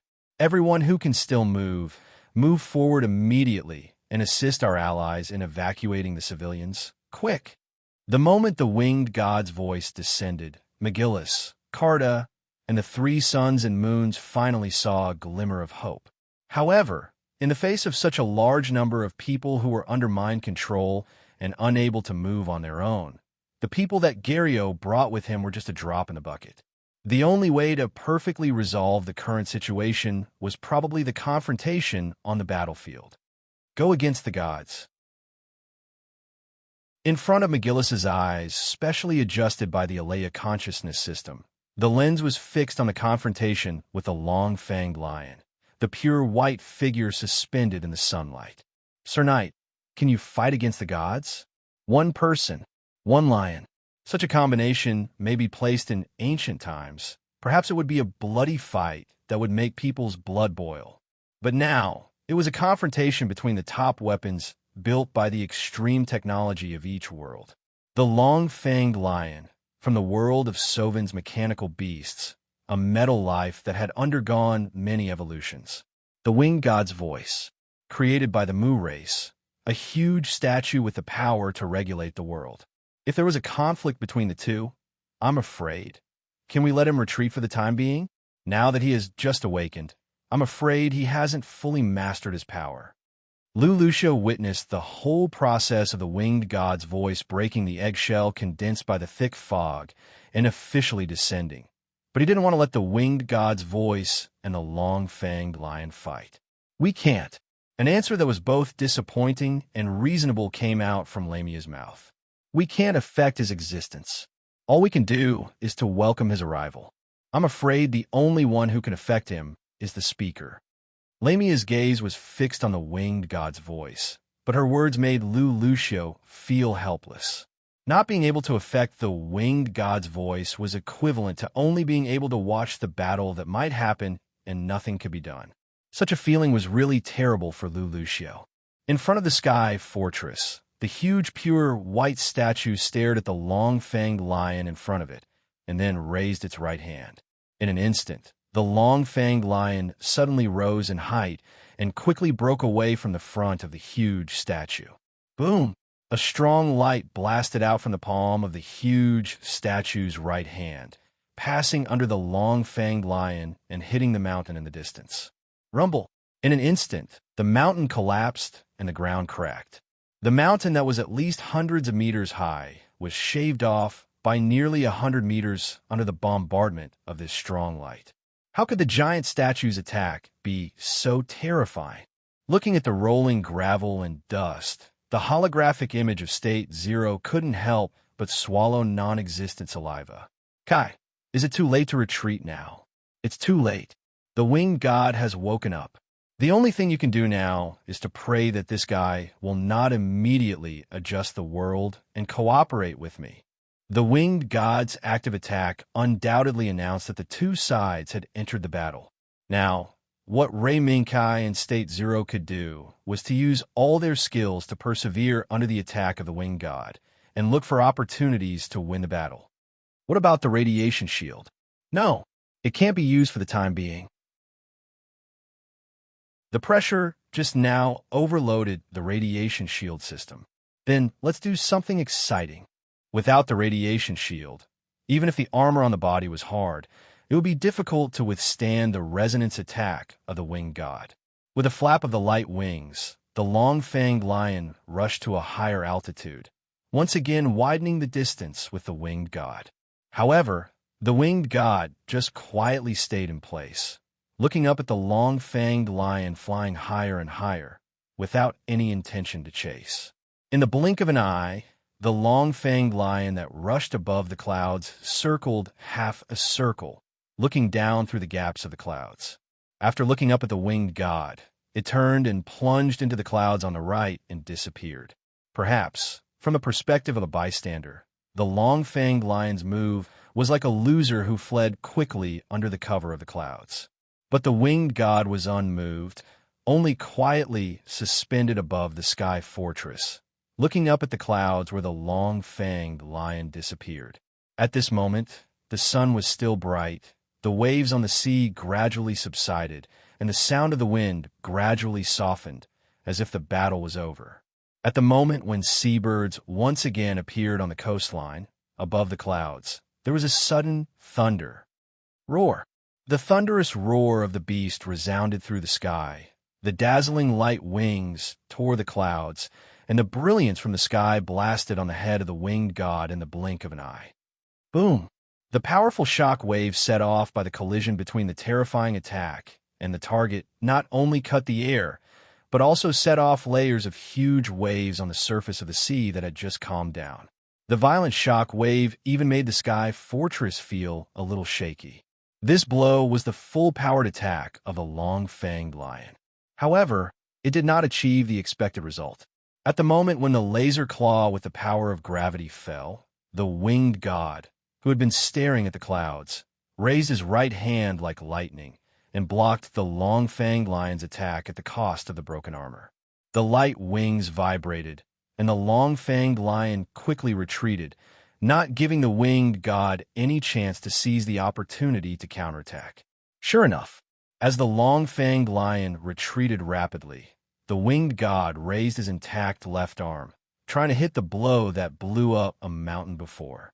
This time, how could the long-fanged lion do that again? As the light wings stretched and contracted, the long-fanged lion reversed its momentum, turning retreat into advance, and rushed to the front of the winged god, raising the laser claw, ready to hit. This blow was obviously aimed at the winged god's intact left arm. As long as it hit, Rei Minkai and the winged god were confident that they could temporarily disable the left arm of the winged god. However, the winged god was not the kind of mass-produced machine that was easy to fool. The moment the long-fanged lion's laser claw fell, the winged god suddenly opened his mouth, and the syllables suddenly sounded. The resonance attack that was powerful enough to distort the sky pressed heavily on the long-fanged lion. In an instant, the choice was placed in front of the long-fanged lion. Was it to give the winged god a blow at the risk of serious injury, or even death? Or was it to take the lead, avoid the winged god's attack, and continue to wait for the opportunity? In fact, this choice was not a choice at all, because from the beginning, Rei Minkai and the winged god did not think that there would be an outcome of retreating. God, from the literal meaning, it could be understood as an existence with supreme power. In front of him, it was the supreme existence in Rei Minkai's memory that could adjust the world and reset the world. Such an enemy, how could he have the idea of retreating? Roar! In the face of the winged god's close resonance attack, the long-fanged lion did not retreat, nor did he evade. He directly faced this wave of attack head-on. Light? The attack from the winged god was not as simple as light and heat. The sound resonance attack constantly attacked the long-fanged lion's steel body that had lost the protection of the force field. Even if he did not look at the display in front of him that showed the current situation of the long-fanged lion, Rei Minkai could know his partner's current state from the various pain transmitted from the long-fanged lion's body to the cockpit. Winged god, hold on. Of course. Roar. The moment the winged god's right arm guard was hurt again, the laser claw that smashed the winged god's right arm guard unswervingly faced the impact of the sound resonance weapon and slammed heavily on the target, the winged god's left arm guard. Boom! In the sky, a loud noise resounded through the sky, and a huge cloud of smoke exploded. In the billowing smoke, the two figures that flew out were separated. As they fell rapidly, they stabilized their bodies. The winged god, who was known as a god, had his hands drooping down powerlessly. From the thick smoke still emitting from his arms, the winged god was afraid that he would not be able to use his arms again in a short period of time. On the other hand, the long-fanged lion's condition was not much better than the winged god's. On the contrary, it was more tragic. The pure white armor had long been broken, revealing the ferocious internal skeleton that was covered with scars. The light wings that gave the long-fanged lion the ability to soar in the sky were even more unstable, as if they could be extinguished at any time. In the cockpit, Rei Minkai's eyes were red. In the explosion just now, the fragments of the screen had scratched his scalp. In addition, the impact of the explosion left scars all over Rei Minkai's body, tearing Rei Minkai's nerves at all times. Such a miserable scene, perhaps only in the final battle in his hometown world, had a similar experience. Kai, are you okay? At this moment, the voice of State Zero was intermittent and distorted. The holographic image in the form of a white cat beside Rei Minkai's hand disappeared directly. It seemed that State Zero's situation was not very good. It's barely enough. Rei Minkai revealed a wry smile. Was it something to be proud of not being killed on the spot in a battle with a god? Indeed, barely enough. State Zero responded to Rei Minkai with a hoarse voice. I'm afraid my strength is about to be exhausted. This battle could be described as a lose-lose situation, right? The long-fanged lion, who had exhausted all his strength, was covered in scars from head to toe. The winged god, who had his arms temporarily disabled but still had a trace of combat power. Roar! Even so, as the last piece of armor fell off from the skeleton, the long-fanged lion, who revealed the ferocious skeleton, still roared at the winged god fearlessly. This was not a threat. It was not showing weakness. It was a challenge. Even if it had lost all its strength, the long-fanged lion's soul would not allow it to fail. Partner, is this our last battle? The battle intent in Rei Minkai's heart was reignited, and the blood in his body was boiling quickly in the roar of the king of beasts. The long-fanged lion did not admit defeat. When had Rei Minkai ever admitted defeat? In the roar of the challenge, the winged god, whose arms were drooping, slowly raised his head and looked at the ferocious and terrifying long-fanged lion. Suddenly, the head of the winged god that spread out the wings moved slightly, like a delicate girl who encountered something she did not understand, subconsciously shaking her head to think, and the terrible resonance impact broke out again. Buzz! At this moment, Rei Minkai's eyes were full of brilliance, and nothing could cease to exist under the cover of this brilliance. Death, only one step away from Rei Minkai. However, the distance of this step was far away from each other. Clang! At the moment when the brilliance was about to envelop the long-fanged lion and drag it into the dark abyss, an octagonal silver-white light shield appeared in front of the long-fanged lion and firmly blocked the fatal blow. Looking at the familiar yet strange silver-white light shield, Rei Minkai subconsciously said the name of the light shield. Hedron Shield?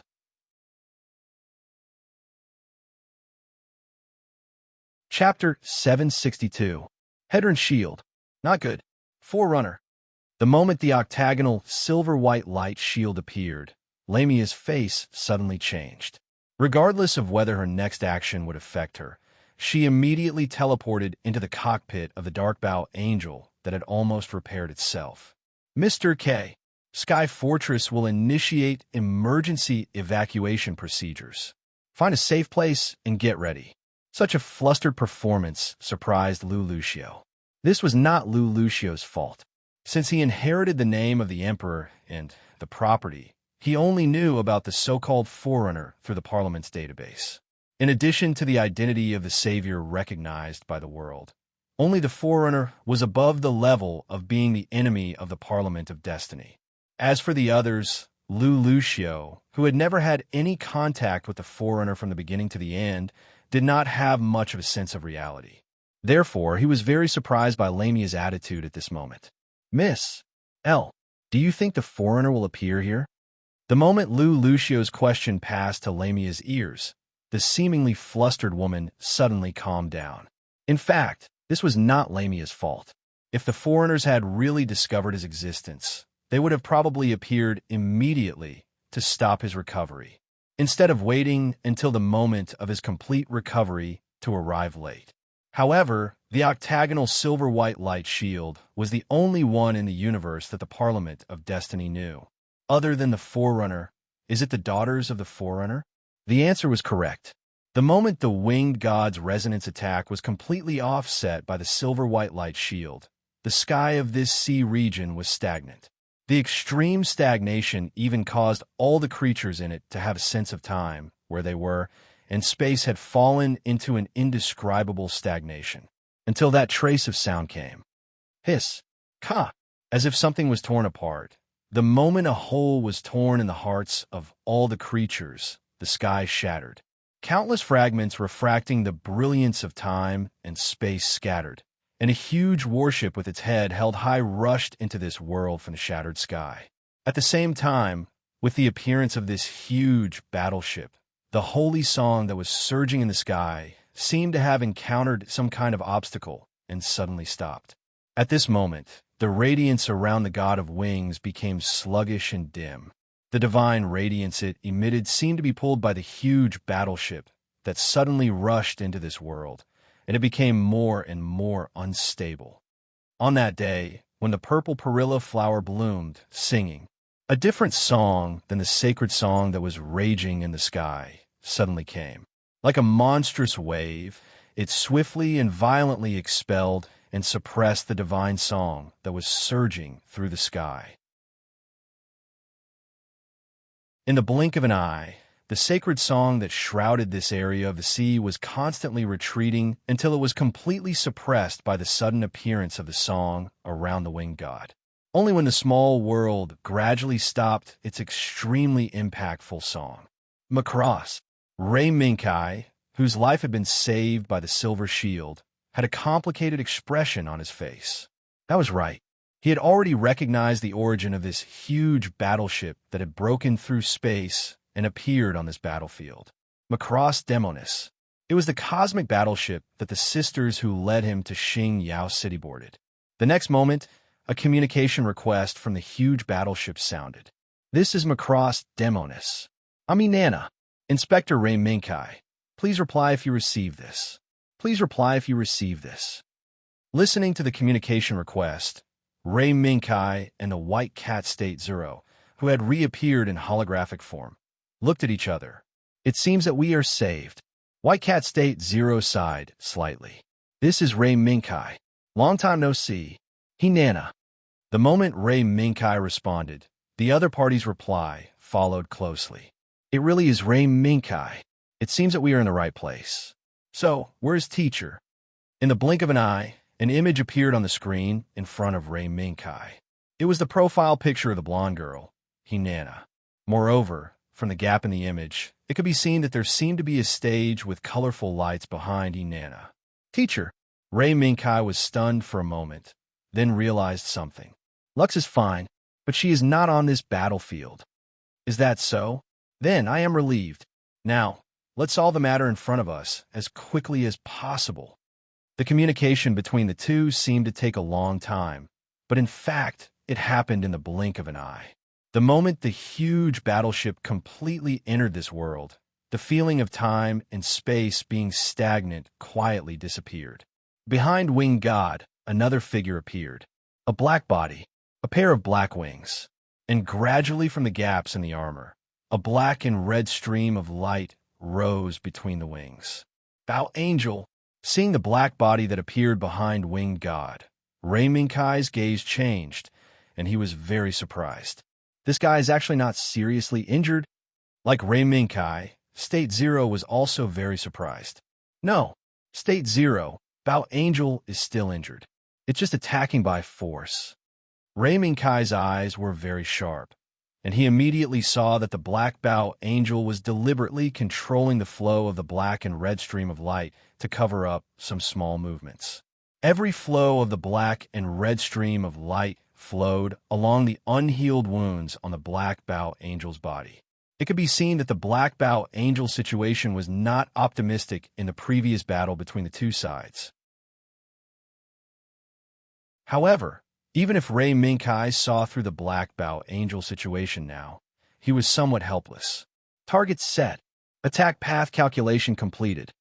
Suddenly, as Hinana's clear voice sounded, the sky above the long-tusked Lion Zero was suddenly covered by countless tails of smoke.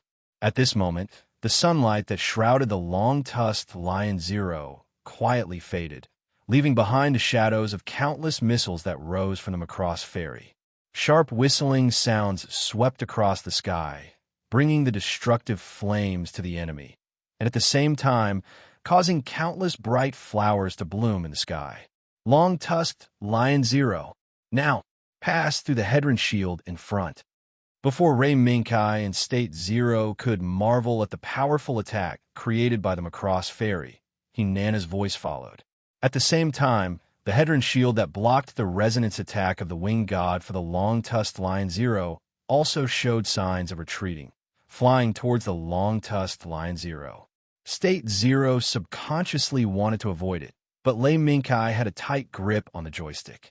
Don't panic. State Zero, this is not an attack. Yes, this is not an attack. Ray Minkai was very clear about the origin of the Hedron shield. The silver-white light shield called the Hedron shield had strong defensive capabilities, and it also had offensive capabilities that were not inferior to the defensive capabilities. Moreover, while it had both offensive and defensive capabilities, it could also create things out of thin air and completely repaired damaged airframes and warships at a speed equal to the speed of destruction. Ray Minkai, who clearly remembered this, did not hesitate to control the long-tusked Lion Zero to collide with the incoming Hedron shield. The collision that State Zero expected did not happen.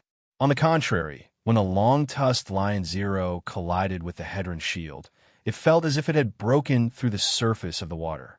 State Zero was surprised to find that the broken armor on his body, and even the scarred skeleton, were repairing and reconstructing at a speed visible to the naked eye. It took less than half a minute for the long-tusked Lion Zero to pass through the Hedron shield and leave the Hedron shield. Even in less than half a minute, the long-tusked Lion Zero had completely repaired itself and was once again in perfect condition. Roar! The long-tusked Lion Zero could not help but roar loudly as it felt its previously wounded and powerless body erupting with a surge of power. Okay, can I ask you to repair that airframe?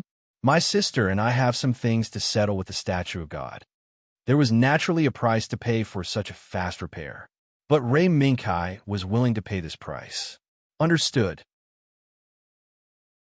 The light wings spread out, and the repaired long-tusked Lion Zero turned into a stream of light, bypassed the winged god at an extremely fast speed, and rushed towards the dark Bow Angel like a meteor. Bow Angel. We haven't finished our previous battle yet. The roar of the long-tusked State Zero resounded through the sky. Get out of the way, beast. This is not a place for you to behave atrociously. Lamia was surprised by the terrifying fact that the long-tusked Lion Zero could be repaired by the Hedron shield in the blink of an eye. She was even more anxious about the winged god, who had fallen into a state of stagnation since the appearance of the Macross Demonis. An eye on Ifar. The moment the dark Bow Angel dodged the laser claw of the long-tusked Lion Zero, Lamia suddenly remembered the name that was once mentioned by the Speaker of the Parliament of Destiny. An eye on Ifar. During the planning of the Parliament of Destiny, a past event had happened to him who walked in time with this name. But even the Speaker of the Parliament of Destiny was not clear about this past event.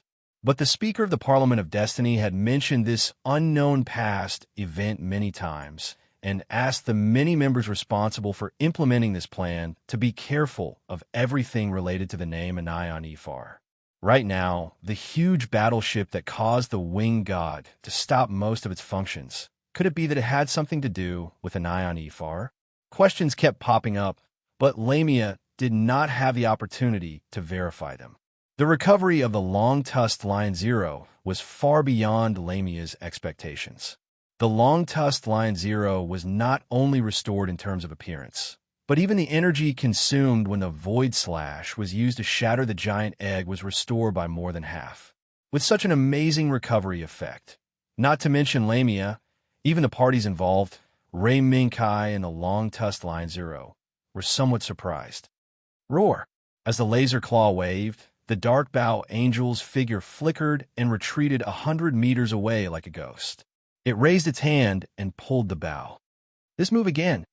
Seeing this, a light flashed on the back of the long-tusked Lion Zero, and a railgun appeared. Lock-on attack. All in one go. Boom! The moment the bullet broke through the air, the dark Bow Angel's arrow of light also tore through the sky and swept straight toward the long-tusked Lion Zero. However, perhaps it was a coincidence, or perhaps it was intentional by both sides. The long-tusked Lion Zero's attack, and the arrow shot by the dark Bow Angel. It collided in the air. Boom! The collision of the physical bullet and the energy arrow broke out a terrible energy storm. It completely covered the vision of the long-tusked Lion Zero and the dark Bow Angel. When the energy storm dissipated in the blink of an eye, the long-tusked Lion Zero and the dark Bow Angel had already disappeared. In the sky, there was an additional flight trajectory that was sometimes pure white, sometimes blue, and sometimes crimson. The flight trajectories that frequently changed colors intersected with each other, setting off waves of violent explosions that shook the sky. It is confirmed that the long-tusked Lion Zero and the dark Bow Angel that is suspected to be driven by the Destiny Council's are in a battle. The news has now been sent back to the First Fleet. Looking at the two flight trajectories that sometimes converged and sometimes separated, Hinana quickly sent the information she saw and collected back to the First Fleet in the rear through hyperspace communication. She believed that as long as her mother, who commanded the First Fleet, received this information, she would take immediate action and let the First Fleet rush into this world and defeat all enemies. Few next. Is there only the matter of my sister's side? Hinana breathed a sigh of relief and also sent a message to Ray Minkai and the long-tusked Lion Zero that a distress signal has been sent to the headquarters. Singing came from the rear stage. Himimi, who had changed into a foreign costume, stood on the stage and stared at the silent winged god for a long time. Other than the first line of the song, Hinana could not understand the rest of the song. After careful analysis, Hinana came to a conclusion.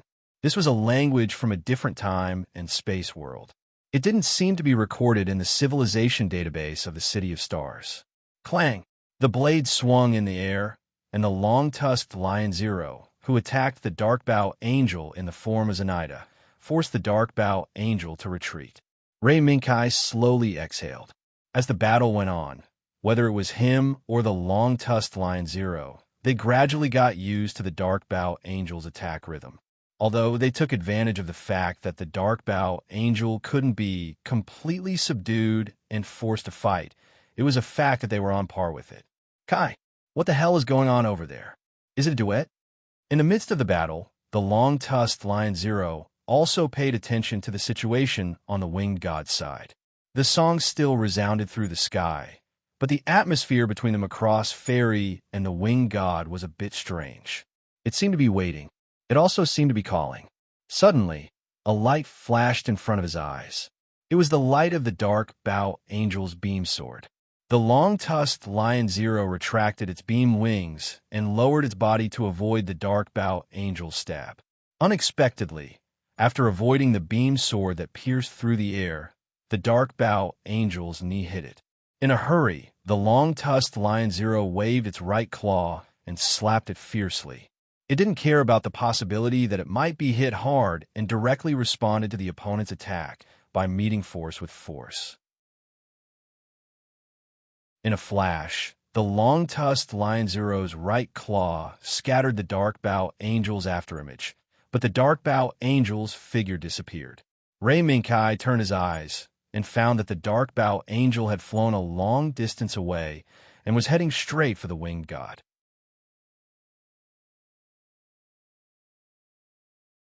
Chapter 763. Dong Dong Dong. The Dark-Bow Angel was very fast, but there was something faster than it. Hinana, who had powerful computing power, had been staring at the Dark-Bow Angel's movements from the beginning. She did not relax just because it was engaged in a fierce battle with the tusked Lion Zero. Therefore, the Dark-Bow Angel's attempt to get rid of the tusked Lion Zero's entanglement and rush to support the winged god was interrupted by the Macross sprite. Macross sprite. As soon as Hinana arrived, she recognized the true identity of the Dark-Bow Angel.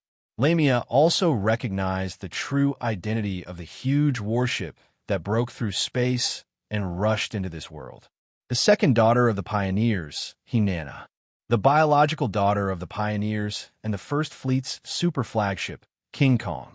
She often acted together with the eldest daughter of the Pioneers, Himimi. Every final counselor who encountered this pair of sisters did not have a good ending. It might be a wise choice to turn around and run now. The missiles that soared from the Macross sprite did not care about whether they would accidentally hurt the tusked Lion Zero. They launched wave after wave of attacks like a tide to block the Dark-Bow Angel's front airspace. No matter what choice the Dark-Bow Angel made, it was bound to be badly battered by this terrifying missile interception network. In front of them, there was an icon that represented the difference between the tusked Lion Zero and the Dark-Bow Angel. Other than the icons, there were various missile signals of different sizes.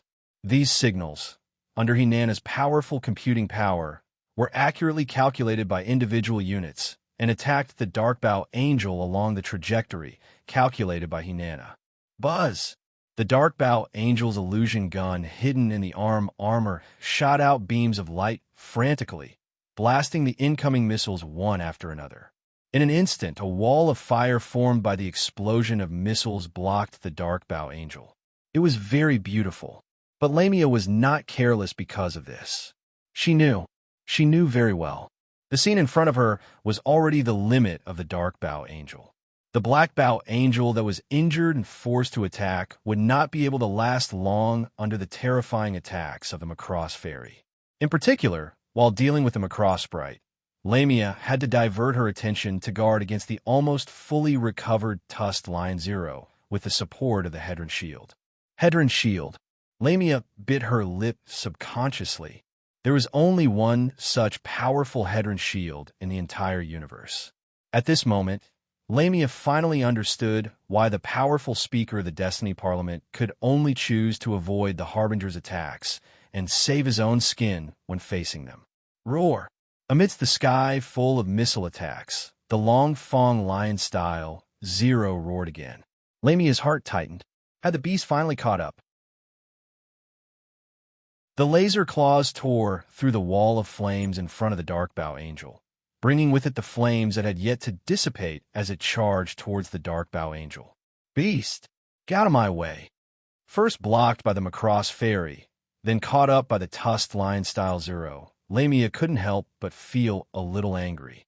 The illusion gun fired continuously, and the Dark Bow Angel took advantage of the moment when the illusion gun temporarily forced the Tusked Lion-style Zero to pull out the beam sword. The Dark Bow Angel's signal suddenly disappeared on the radar. Seal of the Mirage. The moment the array descended from the void, a series of afterimages swept across the sky, occupying the sky with a number that was not inferior to the sea of missiles launched by the Macross Fairy. As the sword lights swung down, the missiles that were supposed to pounce on the Dark Bow Angel were chopped up on the spot.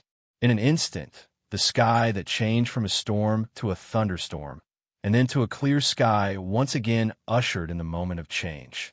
The raging, blazing sea of flames, along with the missiles that were chopped up by the Dark Bow Angel's illusion array, replaced the clear sky and brought the billowing flames to this side of the world. Rumble! As the flames swept through, there was the roaring sound of the sea of flames. In the roar of the explosion, there was a terrible temperature that made all things flee. Don't even think about escaping. But in such a terrible scene, the Tusked Lion-style Zero did not retreat, but directly rushed into the sea of flames. As if there was a god guiding it, it suddenly found the Dark Bow Angel hiding in the depths of the sea of flames, trying to use the cover of the sea of flames to converge with the winged god. Get out of the way, beast! Once again, the two weapons clashed. The Dark Bow Angel waved the beam sword in its hand again and again, stabbing towards the Tusked Lion-style Zero. But the Tusked Lion-style Zero was like God's help. It avoided the Dark Bow Angel's stabs, and even while dodging, it was able to take the opportunity to wave its laser claws, almost tearing off the wings behind the Dark Bow Angel. Bang! Lamia clenched her teeth in the face of the increasingly frantic and fierce offensive of the Tusked Lion Zero style. At the cost of the Black Bow Angel's left arm being completely broken again, she forced the Tusked Lion Zero style to retreat. Let's go.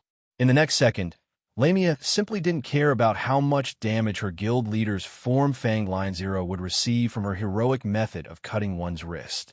She decisively drove the Black Bow Angel to turn around and run, rushing into the endless sea of fire in one breath. Who? Roar! In the raging waves of flames, the Tusked Lion-style Zero's right foot, including its right front claw, was penetrated by fragments, and the armor in front of its body was damaged to varying degrees. But before Ray Minkai could check the extent of the damage, the unique brilliance belonging to the Hedron Shield once again descended from the void, enveloping the Tusked Lion-style Zero. Please don't worry about damage to the body. Inspector Ray Minkai, you just need to focus on dealing with the enemy. At the same time, Hinana's voice also passed into the Tusked Lion-style Zero's cockpit. Hearing this, The tusked lion-style Zero's eyes suddenly burst out with a strong fighting spirit, and its face was eager to try. Roar! The roar of the burning fighting spirit penetrated the sea of flames and went straight to the location of the dark bow angel. When Lamia heard it, her face suddenly became a little distorted, but she didn't dare to be negligent. Mimi and her sister's intervention had increased the risk of the plan that was about to be completed. If she continued to let it go out of control, not to mention the existence of the winged god in her, she was afraid that the plan itself would be implicated. Miss L, I'm ready here. At this moment, Lucio, who stayed in the Sky Fortress, sent a signal that he was ready. Seeing this, Lamia no longer hesitated and took out a controller from the side of the driver's seat. Please don't blame me. The god that we are looking forward to. Under the sea of flames, the singing was still loud. But the two sides that were competing with each other with their own singing, at some point, there was a subtle overlap. In the voice of the winged god, there was suddenly a trace of noise that seemed to be swaying along with someone's singing voice. Although this trace of noise was hidden in the depths of the singing voice and was difficult to detect, Mimi, who firmly controlled the dominant position from the beginning, suddenly noticed the abnormality. Sure enough, is it you? That trace of noise was not a literal noise. It was a noise that would only appear when the hidden content in the depths of Mimi's singing voice was touched. And in this world, in this universe of elements, no one would be touched or shaken by the trace of delicacy hidden in the depths of Mimi's singing voice. Because this song had never appeared in the universe and only existed in the hearts of two people. This was a tacit understanding. It was also a testimony of a deep relationship. Macross Demonis slowly moved forward. The winged god slowly retreated. As she retreated, the huge statue that was supposed to be tall and mighty strangely showed a trace of trembling, a trace of fear. Even faintly, Hinana, who was always paying attention to the situation on the battlefield, could see that the huge statue named the winged god seemed to be afraid. Afraid of something happening. Hinana subconsciously looked at her sister, only to find that although Mimi could still maintain a high level of singing performance, there seemed to be a trace of doubt between her eyebrows. Nana. I need to go out for a while. Seeing that the song entered the accompaniment stage, Mimi quickly gestured to Hinana to attack. Seeing this, Hinana immediately made arrangements. The stage where Mimi was standing on quickly descended. In less than a minute, it had descended to the hangar where Mimi's exclusive Mecha, Voidwalker, was parked. At this moment, the melody of the song had entered the high C stage. Accompanied by the brilliance of the GN particles, the singing girl piloted the Voidwalker and rushed into the gradually dissipating sea of fire, heading straight for the winged god. Entrusted by the city wall, entrusted by the fingertips, the sweeping flames could not stop the Voidwalker's advance, nor could it prevent the girl's singing voice from transmitting to the huge statue and to the interior of the winged god. In the dim cockpit, the gray-haired girl, who closed her eyes slightly like a marionette, suddenly moved. She slowly raised her head and looked forward. Schwa! The screen in front of the gray-haired girl lit up, clearly showing the Voidwalker that penetrated the sea of fire and was about to rush to the front of the winged god. In her eyes, there was a slight fluctuation of expectation quietly ignited.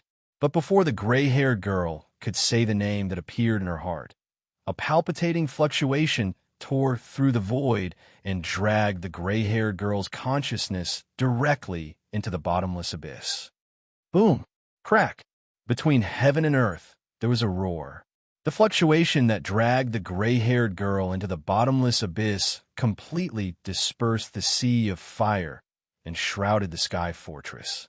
Between the lightning and thunder, the ripples that shook the sky accompanied it. That terrifying scene, that scene that took away the glory of the sun, Hinana could recognize what was going on at a glance. Sister, Ray Minkai, the enemy wants to teleport urgently. Stop them. If it was a single person or a single plane that carried out an emergency teleportation, Hinana might not be able to see through it immediately. But right now, the emergency teleportation was a huge sky fortress that spanned at least 10 kilometers in front of them. With such a huge volume and mass, the teleportation could not be completed quietly. Stay. In the song, Himimi's stern voice came, and the GN solar furnace carried by the Void Walker also buzzed. Buzz. Under the lightning and thunder, the Void Walker in red armor crossed the void and rushed to the winged god. However, the moment the Void Walker changed from the fighter form to the human form and reached out to catch the winged god, a force field suddenly fell in front of the Void Walker, completely separating the winged god and the Void Walker.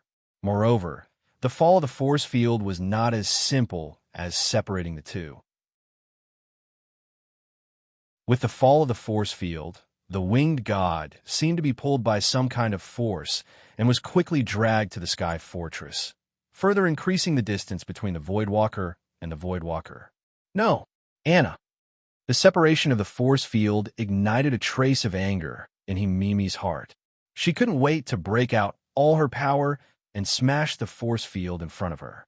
Fortunately, before Himimi could act, Raiminkai's voice followed closely. Himimi, get out of the way. The turbulent energy fluctuations rolled in and tore the sky behind the Void Walker. This was the blow that the Longfang lion used to break the giant egg and made the Darkbow angel retreat hastily. Void Slash. With the strong recovery power brought by the Hedron shield, the Longfang lion, who was eager to try again at this critical moment, once again waved the blade and slashed this blow. Roar. It was like the roar of a giant beast. It also sounded like the sorrowful cries of some unknown creature. The blow from the Longfang lion slashed along the path made by the Void Walker and slammed into the force field that separated the Void Walker and the winged god. The moment when the giant egg was broken reappeared. However, this time, the Longfang lion's Void Slash did not disappear when it broke the force field. Instead, it took advantage of the power of the broken force field and went straight to the sky fortress in an emergency state. Give it to me. Stay. The roar of the steel lion accompanied the fall of the blade and deeply hurt Lamia's ears. I will never let you succeed. If the Longfang lion's Void Slash hit the sky fortress, the efforts of the Parliament of Destiny so far would be in vain. Flaming Phoenix Arrow. Break for me. The Darkbow angel who pulled the bowstring and launched a big move again took the initiative to meet the Longfang lion's sword. This time, Lamia used all her strength, and the Darkbow angel directly increased the output of the power furnace to the limit. For this reason, Lamia directly took an extreme approach. The Darkbow angel's flaming phoenix arrow did not shoot, but maintained the state of the bowstring and faced the Void Slash of the Longfang lion. Boom! Rumble! Suddenly, a terrifying energy storm erupted from the point of collision between the sword and arrow, blowing away everything in the surroundings. Even the terrifyingly huge sky fortress was pushed back by this terrifying energy storm. Opportunity! It seemed that the energy storm had affected the winged god and forcibly brought her back to the sky fortress, and there was a slight stagnation.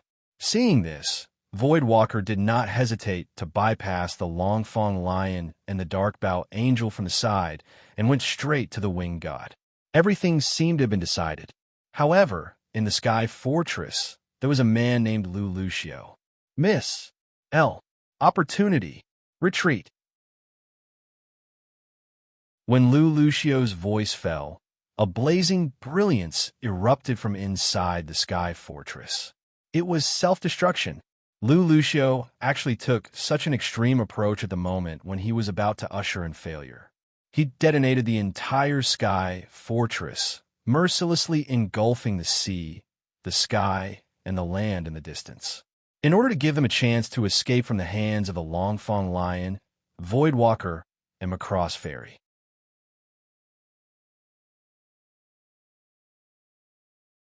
Chapter 764.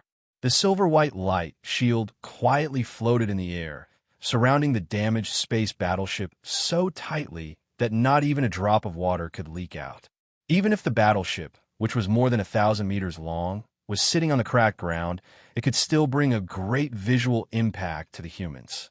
This was not the visual effect that Lars Horn was proud of the Benito-class battleship could create. It was also not the powerful force that the Benito-class battleship could possess. Every time one stood on this cracked ground and looked up at the mysterious and magical silver-white light shield that repaired the space battleship, no matter who it was, even Lars Horn, who had ruled the human race for 300 years, was just an insignificant grain of sand in the universe. It had been a week since that battle. At the end of that battle, the Sky Fortress that occupied the sky used the extreme method of self-destruction to obtain a chance to escape. The result of such an extreme measure was that the giant crater that had swallowed several cities had once again expanded outwards, and the terrifying energy storm that was releasing unknown radiation was everywhere. In addition, there were the citizens who did not have time to be taken away by Lars Horn's troops, as well as Lars Horn soldiers who did not have time to withdraw from the giant egg when the Sky Fortress self-destructed. From the seemingly simple but actually heavy casualty reports, this time, Lars Horn suffered heavy casualties. The only fortunate thing was that as the Sky Fortress fled through the extreme method of self-destruction, the ancient disaster sacrifice that wreaked havoc in the Earth-Moon circle also fell into a dead silence, no longer looking as ferocious as before. From the information collected from the various ancient disaster sacrifice battlefields, it seemed that these ancient disaster sacrifice had no possibility of being reactivated. Brigadier General, it's about time. The Seven Stars Conference is about to begin. Standing on the cliff that was completely transformed by the explosion of the Sky Fortress, McGillis silently looked at the huge battleship in the distance that was surrounded by the silver-white light shield. Behind him was his trusted subordinate, Sherdong Ka, who was closely followed. Sherdong, do you think we're ridiculous? Insignificant? In the breeze that swept across the broken ground, McGillis' voice reached Sherdong's ears. The silent subordinate didn't seem to know how to answer McGillis' question. After a period of silence, McGillis, who had been patiently waiting for his subordinate's reply, finally received a response. I don't know how to answer your question. For me, this problem seems too far away. Sherdong's answer didn't seem to be very outstanding. However, McGillis was not surprised. After all, before participating in the giant egg rescue operation, McGillis' thoughts might have been different from Sherdong's, but their views on the places outside the solar system were probably the same. However, after participating in that operation and witnessing the self-destruction of the Sky Fortress with his own eyes, as well as the horrifying scene of the huge battleship shattering the void and crashing to the ground, McGillis was unable to calm down for a long time. Every time he was busy, his mind would always remember the amazing battle between the tusked lion and the dark bow angel, the explosion of the Sky Fortress, the fall of the huge warship. These scenes continued to erode McGillis' understanding of power. The earth-shattering strike of the long Fong lion style. The pitch-black bow angel's arrow swept through the heavens and earth. These were all subverting McGillis' understanding of the supreme power. Every time he recalled the amazing scene of the sword and arrow, McGillis' hands couldn't help but tremble. Was that fear? Was that anticipation? Or was it yearning? Even though he had already unlocked the seal of Gao Da's Bale Force and obtained all the power from the Alea consciousness system, McGillis had to admit that the power of Gao Da's Bale Force was far inferior to the tusked lion style and the dark bow angel. The sound of running came along the breeze to the two people's ears. Sherdong looked back and found that it was the messenger. He raised his hand and waved, indicating that the messenger didn't need to come over. Then, he stepped forward and stood half a step behind McGillis. Commodore, it's almost time. McGillis nodded silently. After looking at the huge battleship that was being repaired and the broken land behind the battleship for a while, he turned and walked down the cliff, returning to Lars Horn's headquarters to participate in the meeting that was enough to change the direction of the world's history. That was enough to change the structure of today's human society and the direction of history. It was also a major meeting that would determine whether the humans on this planet could go further into the starry sky. Ka-pa! Boom! The heavy iron door was blown away, and the huge body crashed to the ground. Pieces of steel wreckage of different sizes pierced deeply into the surrounding walls with the sound of the wind. At first glance, the visual impact of the wreckage inserted into the wall made people's scalp tingle. And the reason for this horrifying scene was that the dark bow angel that had been severely damaged and could not be repaired for a long time finally fell into a dead silence. Puff! Ka! First, there is a stable air pressure release sound, followed by the mechanical sound of the hatch being reluctantly opened. Lamia's embarrassed voice finally staggered out of the cockpit of the dark bow angel.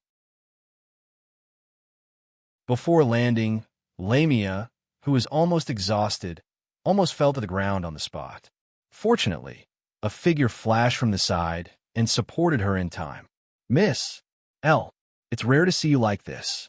Hearing the sound, Lamia saw a familiar face. "This is just a small matter. To this concubine. I to this concubine, Miss Q. Weren't you even more miserable before?" The one who supported her was Miss Q, who was almost killed by the long-toothed lion a long time ago. After escaping back to the Destiny Council, she had been lying in the healing pod. Looking at her now glowing red face and vigorous footsteps, she should have recovered from her injuries. That's true. Miss Q, who was exposed by Lamia, was not angry. Instead, she readily admitted it. "I saw the emergency communication. Miss L, you also encountered that lion?" After supporting Lamia to the other side, Miss Q immediately led the topic to the target she was concerned about. You can say that. But in addition to that lion, we also encountered the daughter of the pioneers." Lamia nodded. Just as she was about to continue, she was suddenly at a loss for words. Looking at Lamia's hesitant look with her lips trembling, Miss Q knew that the woman in front of her had an old problem again. Even if the most advanced technology of the Destiny Council was used, the language module could not be repaired. "I'm afraid it has become an unsolved mystery in the universe, right?" "Then, Miss L, please rest at ease. The speaker already knows the general situation. You don't need to meet the speaker for the time being." "Understood." On the other side, as Mr. K, Lou Lucio carried a crystal coffin with the ability to move on its own, following the instructions on the passage. After passing through several corners, he finally came to an open-air platform. It was not an open-air platform with bright sunlight scattered. It was an open-air platform shrouded in a repulsive field. The scene outside the repulsive field was neither a thick layer of clouds nor a dense fog with mysterious objects. Instead, it was a moving black flame that made one's scalp numb and made them turn around and run away in fear. Abyss. This was the first time Lou Lucio saw the real thing called the Abyss. Even in the memory inherited from the Emperor, Lou Lucio had seen the form of the Abyss many times. It was frightening, it made people crazy, it made people obsessive. Everything in the world could be distorted by this Abyss and become its captive. But it was the first time to see the Abyss so closely. Welcome to our place of aspiration. On the open-air platform, a middle-aged man with an ordinary appearance wearing a black robe embroidered with gold greeted Lou Lucio in a clear voice. "Welcome back, Mr. K, our youngest and most senior counselor." "Most senior?" "Mr. Speaker, I am not the Emperor Lou Lucio. I believe you are also very clear about this." Lou Lucio raised his hand and placed it on the crystal coffin, walked slowly into the open-air platform, and responded to the speaker's enthusiasm with a smile that was not a smile. "Is that so? Then I'm not wrong, am I? In our parliament, you are the youngest parliament member out of all of us. Could it be that your excellency does not acknowledge this point?" The speaker's words made Lou Lucio smile helplessly. This was indeed the truth. "You are right, Mr. Speaker." After a pause, Lou Lucio took a step back and gave way to the crystal coffin. Mr. K is here to report. We have brought him back." "Yes." The moment the speaker's gaze touched the crystal coffin, Lucio obviously felt a sense of pressure. It was not directed at him, but at the existence of the crystal coffin. It was just the crystal coffin, not the person lying in the crystal coffin. Such a strange phenomenon made Lucio's heart tremble, but his face was very calm.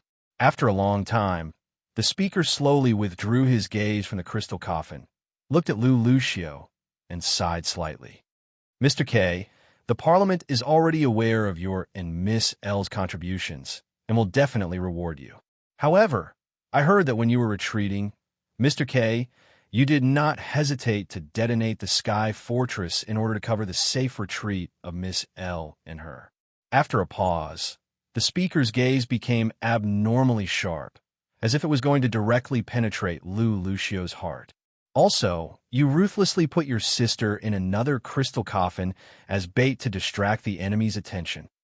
Facing the speaker's question that was almost interrogative, Lucio was silent for a moment, then nodded frankly and admitted, "That's right.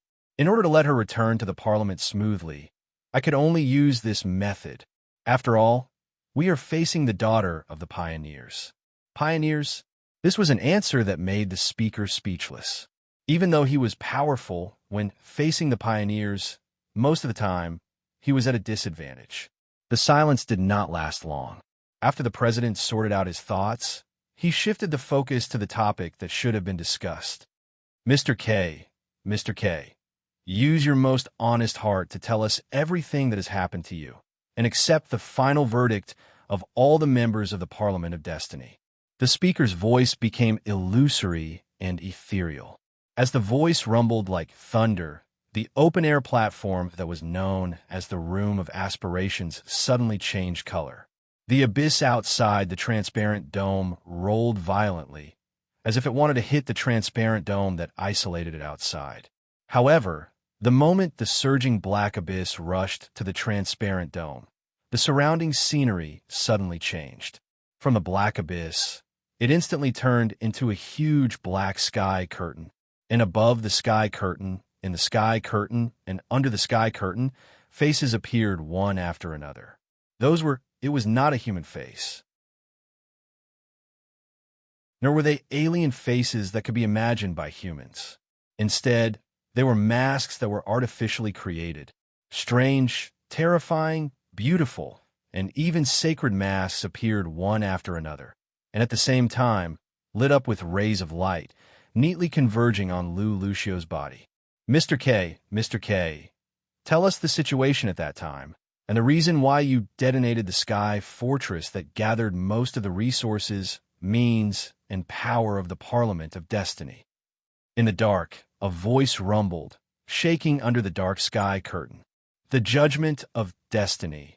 Lucio, who was focused on by countless eyes, was not timid, but silently told the truth of the scene in front of him in his heart. This was the truth that he saw from the memory of Emperor Lucio. A major meeting would only be held when the Parliament of Destiny encountered a major problem, or when the Parliament of Destiny made a mistake. And at this moment, the reason for this major meeting was the latter. However, this was Lucio's intention. Everything was to stand in this major meeting in person as a sinner. Dear members, let's skip the pleasantries. Now, let's get to the point. Not long ago, when the Darkbow Angel used the Phoenix Arrow to resist the Void Slash of the Long-Fanged Lion at close range, Lucio, who was observing the battle from a bystander's point of view, found a clue. The huge statue that was slowly pulled back to the Sky Fortress by Lamia, using the mysterious device obtained from the speaker, seemed to have a trace of resistance. And this trace of resistance was caused by the other party, the enemy that Lamia called the daughter of the pioneer. Lucio simply couldn't understand the alien ballad that reverberated throughout the battlefield. This was an alien language that did not exist in the core database of the Parliament of Destiny. Judging from the reaction of the God of Wings, the gray-haired girl called her by Lamia seemed to be the second existence on the entire battlefield who could understand the alien ballad. If Lucio, who was aware of this, suddenly realized, if this alien ballad that he and even Lamia couldn't understand shook his heart, then wouldn't the plan and layout of the Parliament of Destiny in this world be declared a failure? This was something that Lucio could not allow. So, at the moment when the alien ballad was about to completely shake the god of wings and the gray-haired girl, Lucio did not hesitate to use the key that Lamia gave him and directly activated the self-destruct program of the Sky Fortress. It must be known that this extreme measure was only the last line of insurance. So, in the terrifying self-destruction of the Sky Fortress, the battle also came to its final end. I believe that all the members know what happened next. Lucio gave a brief summary of the matter. Mr. K, you mean that the daughter of the pioneer can shake her heart? These were the words that came from the holy mask that hung in the black sky. Although I'm not sure, from the signs I observed, it is possible. Lucio nodded slightly, and his eyes revealed a confident light. Oof, what a joke. How can she, whom we have been waiting for so long, be bound by the emotions of mortals? As soon as this remark came out, there was a lot of discussion in the sky. Silence. At this time, the speaker, who was the central figure, spoke. Members, Mr. K's guess is reasonable. After the speaker stopped the discussion of the members, he slowly stated a fact. Mr. K's guess is not wrong. It should be said that he, who once walked in the world as Anna Ifar, did have a relationship with the daughter of the pioneer. After a pause, the speaker seemed to show a hint of reluctance, but there was nothing he could do. Moreover, the relationship between the two was very close.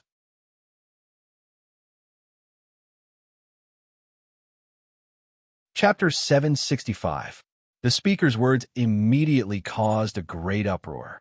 Many of the members who participated in the final judgment did not expect that he, who all the members of the final judgment had high hopes for, had such a past.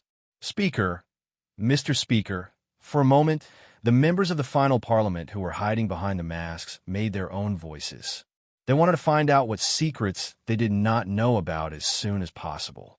After all, for the final parliament, and even the members of the final parliament, they had spent a lot of resources to successfully build the Sky Fortress. In the case of the Winged God, and he could not and did not want he to be involved with the pioneers too early. Quiet. The speaker raised his right hand again and pressed down. When the voices of the members stopped, he moved his eyes slightly and glanced at Lucio, who was standing with his hands down and waiting for the follow-up, and he, who was sleeping in the crystal coffin, slowly spoke. I understand the concerns of the members, but please rest assured, his past will not affect the future plan.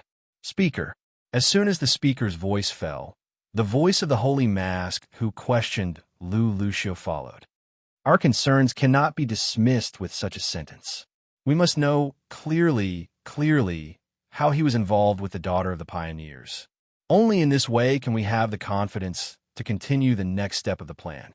The words of the Holy Mask resonated with many members of the final judgment. Facing the doubts of the members, the speaker did not respond immediately. Instead, he looked at Lucio, who was waiting quietly. Mr. K, Senator, don't you want to talk about how you took him back from the hands of the daughter of the pioneers? Lucio was stunned and then fell silent. From his appearance, it seemed that he was not too willing to recall what had happened in the decision at that time. Seeing this scene, the members of the final judgment who were heckling gradually quieted down. To be honest, in the minds of all the members of the final parliament, as long as the plan was related to the pioneers, 90% of it was bound to fail or even fail prematurely. There was no possibility of comeback. But now, under the premise of the self-destruction of the Sky Fortress, Lucio was able to bring him and the Winged God back to the final parliament. What the hell is going on here? The counselors must be very curious about the means that allowed the Winged God Serene and him to return safely to the Parliament of Destiny. Amidst the silence, countless gazes gathered on Lucio. This was different from the way they looked at Lucio when the final verdict began. This was a gaze that carried a sense of oppression as it sized him up. Under these gazes, Lucio wanted to hide the fact that he used the explosion of the Sky Fortress and successfully stole the God of Wings and the gray-haired girl, but he was afraid that he couldn't avoid this. This was the chairman's way of diverting the trouble. Lu Lucio, who clearly understood, was not angry because of this. Therefore, this was the opportunity he had been waiting for. The method is very simple. Lu Lucio raised his head and nodded slightly at the speaker. He then turned to look at the mass around him and said in a clear voice, "There are 2 crystal coffins. At the moment when the Sky Fortress self-destructed, I released the second crystal coffin that has similar fluctuations to him and used it to attract the attention of the enemy.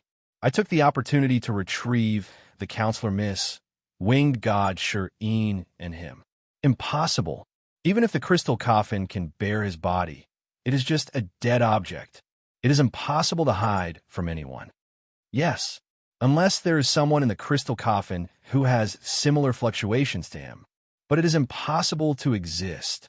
His existence is something we spent countless manpower and material resources to find from the distorted space-time. In this world." Before Lu Lucio finished his words, the counselors hidden behind the mask refuted Lu Lucio's answer one after another. But there must be a return. The counselors interrupted Lu Lucio's words, and Lu Lucio also interrupted them on the spot. Yes. Lu Lucio's voice was like a sword that pierced deeply into the counselors' hearts, making them shut up immediately. In this world, there is someone who has similar fluctuations to him. Lu Lucio's words were slow and powerful, clearly transmitted to the ears of every counselor. When we discovered the distorted space-time that him was in, we also accidentally discovered the existence of an unexpected person. And she is an existence who has similar fluctuations to him. No, that is only your side of the story. In our report, there is only him in that distorted space-time. The refutations never stopped, but Lu Lucio was unusually calm. Yes, when I started to carry out this plan, it was indeed so, but an accident happened. And this accident was the reason why the Counselor Miss was seriously injured and the Sky Fortress was forced to self-destruct. Lu Lucio did not say what the accident was, but his next words made most of the counselors feel a chill rising from the end of their spine all the way to their heads. This accident also forced me to push my biological sister into the crystal coffin and use her as bait to launch at the enemy. This is the simple method I used. From the results, this method is simple and effective, isn't it? Lu Lucio's voice was extremely calm, without the slightest bit of guilt for personally pushing his only family member to the enemy. Looking at Lu Lucio's eyes that were so calm that they seemed to be dead, the counselors were silent. At this time, the speaker's voice sounded again. "Counselors, at the end of Mr. K's report, the situation at that time was mentioned. When Mr. K launched the second crystal coffin, he did succeed in attracting the enemy's attention. Moreover, he immediately put the second crystal coffin under his protection, for fear that it would be affected by the explosion of the Sky Fortress. As the speaker spoke, he turned his gaze to Lu Lucio. Lu Lucio spoke.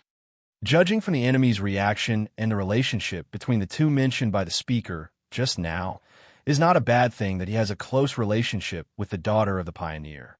On the contrary, as long as we make good use of it, we may be able to produce unexpected results in our future plans." The speaker and Lu Lucio echoed each other, which really shocked many counselors. However, more counselors were told by Lu Lucio's calm appearance that he had personally pushed his sister to the enemy's side.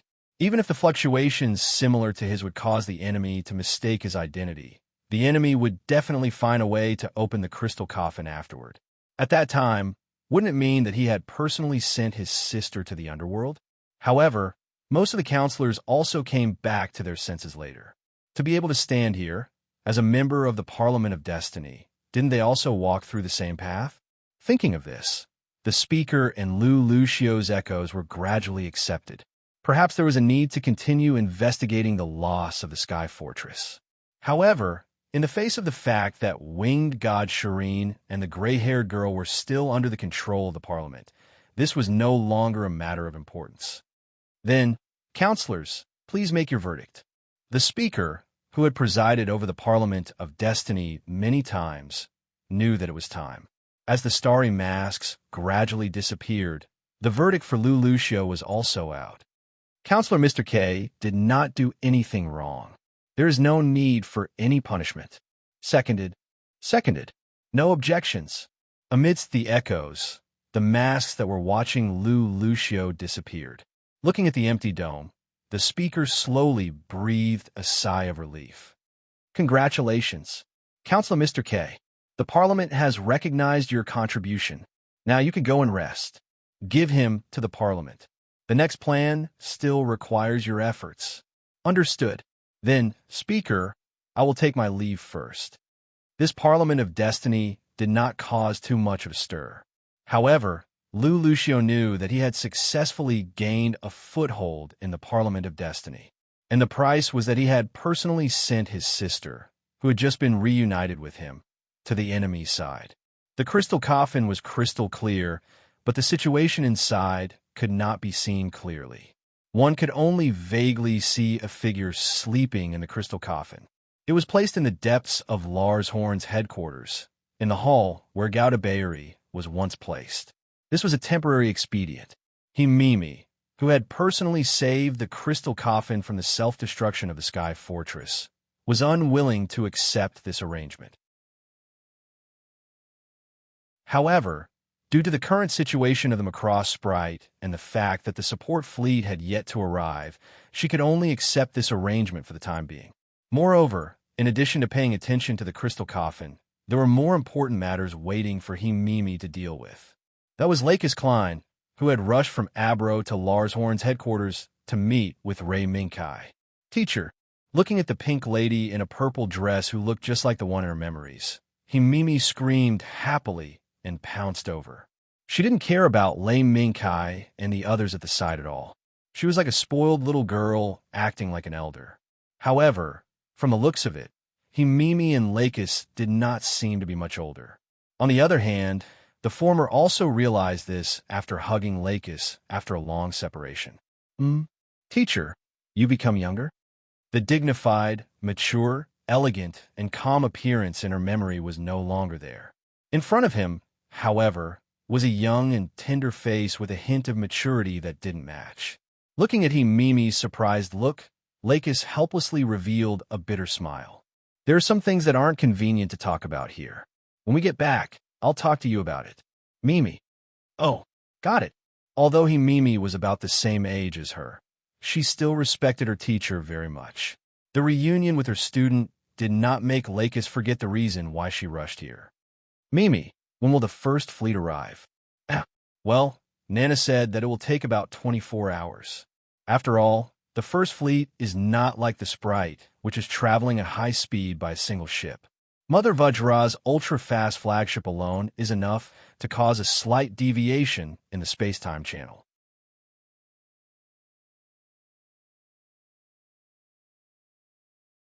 Chapter 766.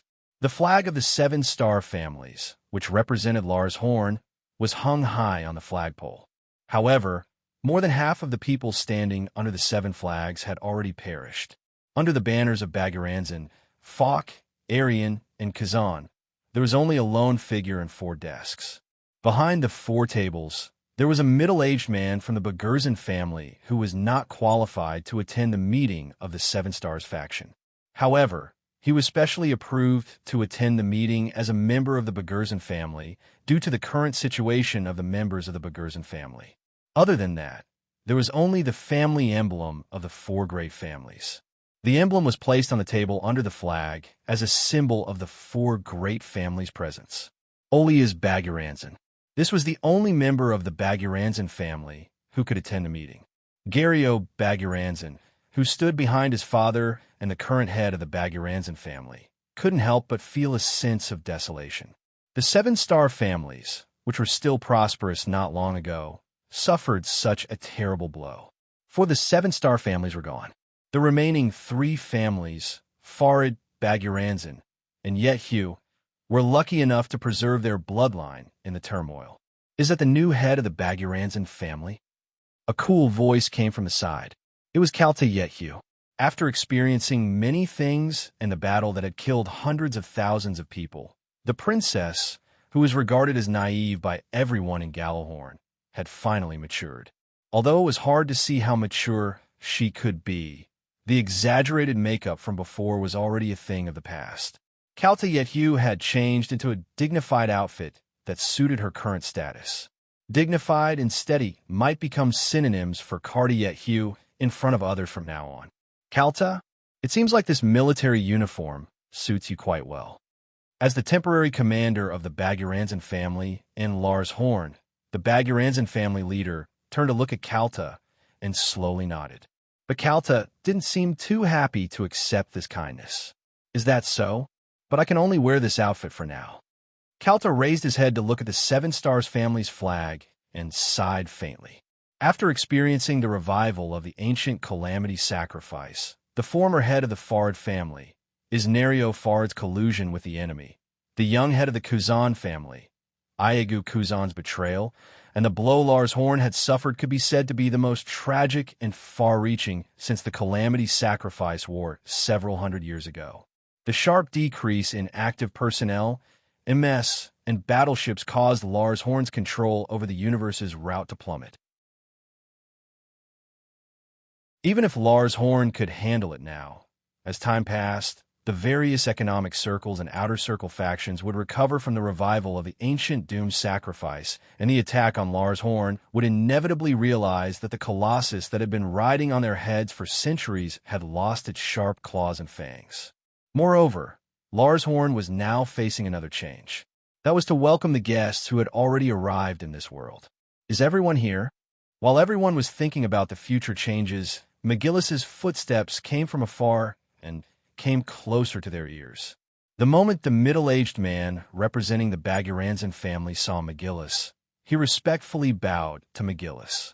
This was the contract between the Baguranzan family and McGillis.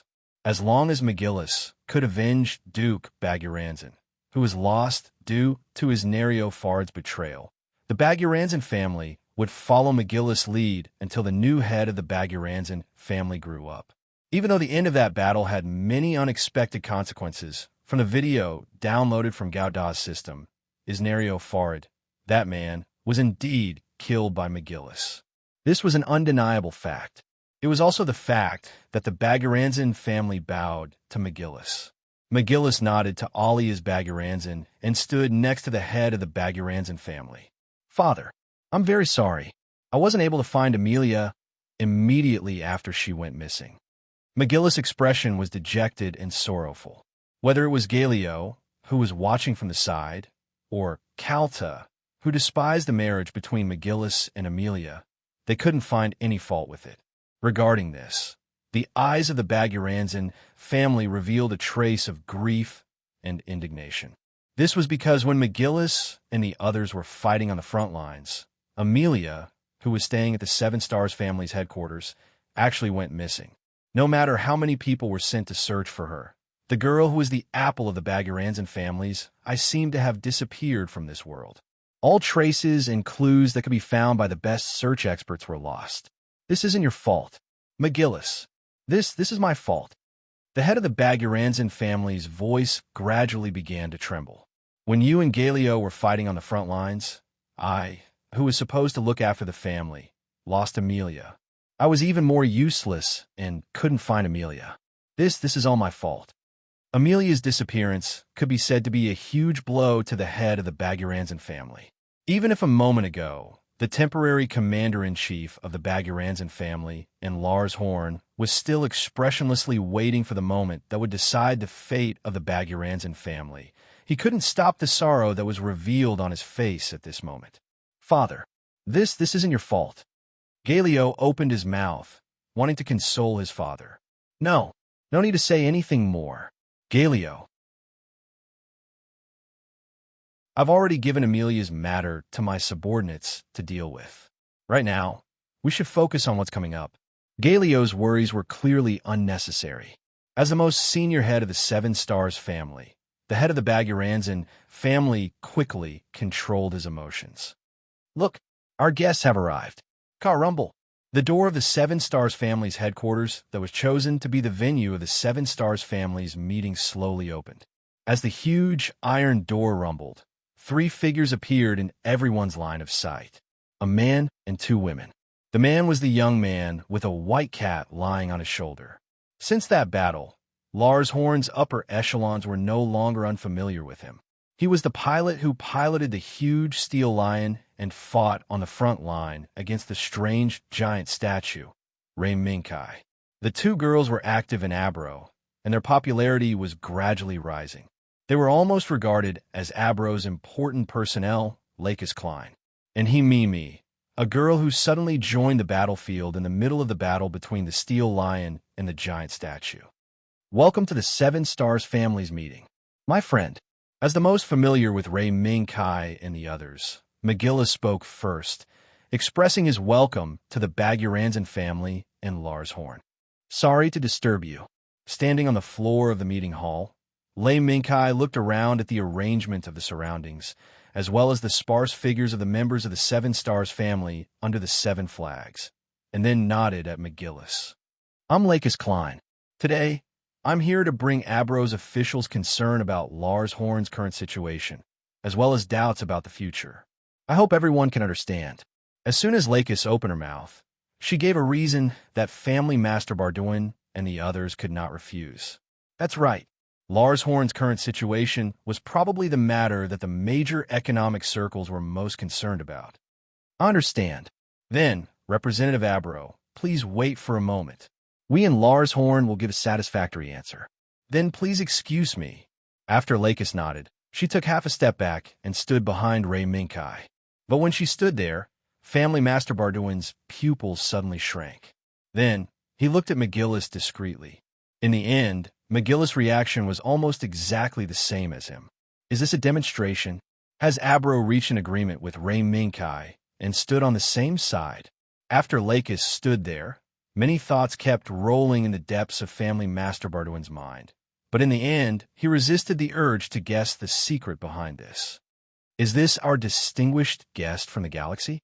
Family Master Barduin put away the thoughts rolling in his mind, then revealed a friendly smile and looked at Mimi. Hello, I'm Mimi. Compared to Lakis, who announced her position on the spot, Mimi's self-introduction was much simpler. It was so simple that everyone was a little stunned. Ray Minkai, who was standing next to her, thought that Mimi would directly reveal her identity and criticize Lars Horn in the name of fighting against the Abyss. Unexpectedly, Mimi ended her self-introduction so simply. After Lars Horn and the others subconsciously looked at each other, they didn't know how to respond. The huge battleship that tore through the sky and rushed into the battlefield was obvious to all. The power and technology it possessed was something that Lars Horn couldn't compete with. In such an irresistible reality, as the owner of the huge battleship, Mimi just casually said hello and ended her opening speech. For Mimi, this was perhaps what she wanted. Don't mind my self-introduction too much, because it's meaningless for what's going to happen next. Mimi, you're saying? McGillis glanced at Ray Minkai and didn't find any clues from Ray Minkai's expression, so he tried to ask Mimi. But unexpectedly, Mimi's words blocked McGillis's words. Are you McGillis Farid? It's just as father said, but I'm afraid you'll have to say thank you to Ray Minkai. Father? Everyone was shocked. Could it be that the father Mimi spoke of was already very familiar with McGillis Farid? Before anyone could react, the bright venue suddenly became distorted. It was as if something was blocking the light from the outside world, causing the venue to flicker between light and darkness. The space behind Ray Minkai, Lakis, and Mimi was the most distorted. A figure suddenly emerged from the distorted light. On the huge, high-backed throne, there was a proud and elegant figure. Those scarlet eyes took in McGillis, Lars Horn, and the others, and made them unable to move. This was a fear that came from the depths of their genes. This was the instinctive fear they displayed when facing an undefeatable enemy. At this moment, the owner of the scarlet eyes slowly said, "Is this the seven-star family that the Admiral spoke of? To be honest, I'm a little disappointed. Might as well disband.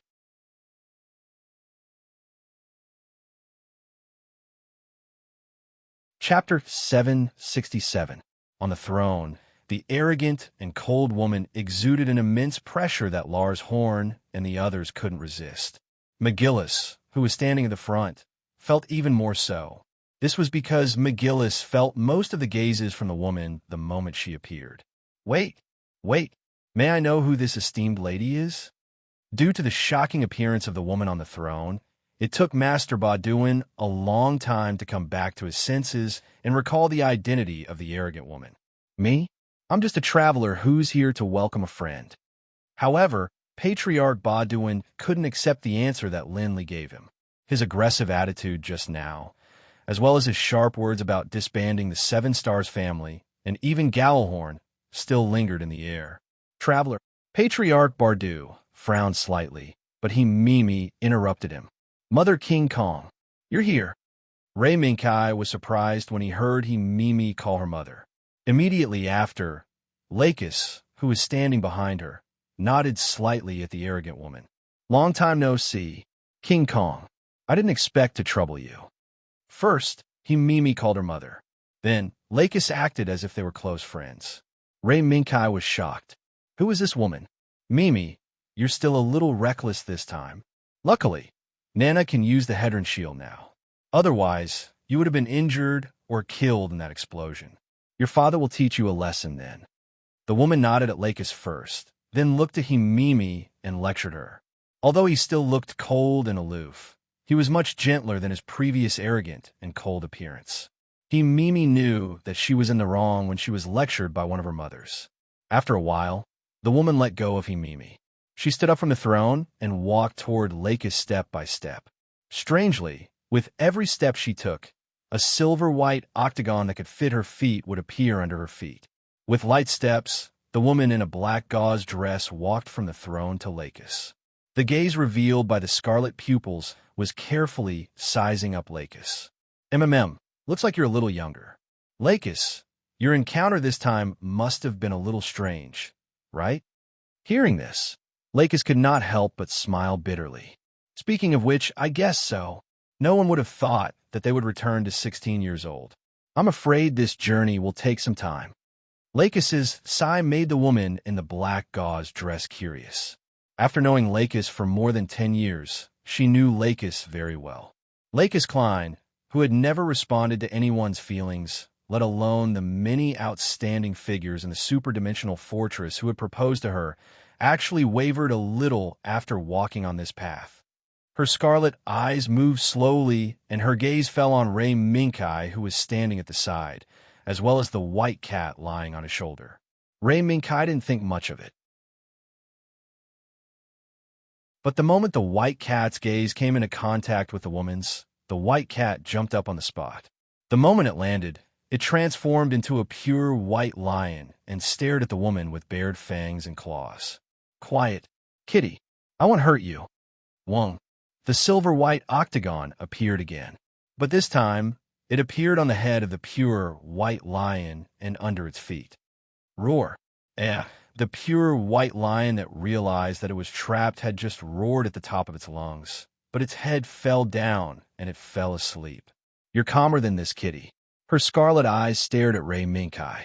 You won't hurt me or State Zero. Ray Minkai was very calm. He knew very well that with her stunning appearance and the way she used the Hedron shield as she wished, it was enough to kill him and State Zero in the blink of an eye. With such a huge difference in strength, she didn't make a move for a long time. This already proves something. And not bad. This kitty was injured in the previous battle, but it will be fine after sleep. Consider it as making up for my willful daughter's mistakes. No, Mimi and the others helped me a lot. I am very grateful to them. Is that so? That's fine. You and Lakis, we'll talk about it later. After the woman finished speaking, she turned back to the throne and looked down at Lars, Horn, and the others. My name is King Kong. I am the owner of the first Pioneer Fleet's super flagship. The purpose of coming here is to welcome a lost friend. King Kong, Miss King Kong, we welcome you very much. It's just that, The silver-white octagon that faintly appeared around the throne made family head Bardu very wary of the woman who called herself King Kong. From the records of the previous battle, the silver-white octagon seemed to have a power that they didn't understand. Powerful and mysterious. Not only could it be used for attack, but it could also be used for defense and even repair the body. The pure white lion beside Rei Minkai that was shrouded by the silver-white octagon was the clearest proof. Oh, what I said just now is true. Lars Horn, who ruled the human race for 300 years, actually couldn't find a shadow under his feet. Such an unbearable organization, it's better to disband. On the throne, King Kong looked at family head Bardu with contempt. This was King Kong's second time in this world. No, it should be said that King Kong had entered the second Predator Barbados world. In the world that King Kong had entered more than 10 years ago, Lars Horn had pulled out a large fleet and suppressed Lars Horn's revolutionary army with overwhelming strength. If it weren't for King Kong leading the first fleet to intervene in the battle at that time, that battle would probably have ended just like what the pioneers said. And now, this world's Lars Horn was actually so unbearable. Miss King Kong, although I don't know where your opinion of us came from, we did our best in that battle. At this moment, McGillis also spoke up for his side. As one of the people who had personally experienced it, McGillis indeed had the right to say so. However, this explanation didn't receive King Kong's approval, nor was she refuted. After glancing at McGillis, King Kong no longer paid any attention to Gallahorn and the others. All right, I've also found you. The fleet will soon transition to this world. At that time, we'll talk about it in detail. Lux. All right, then, see you later. Lux nodded in response. Then, the distortion that shrouded the conference room became active again.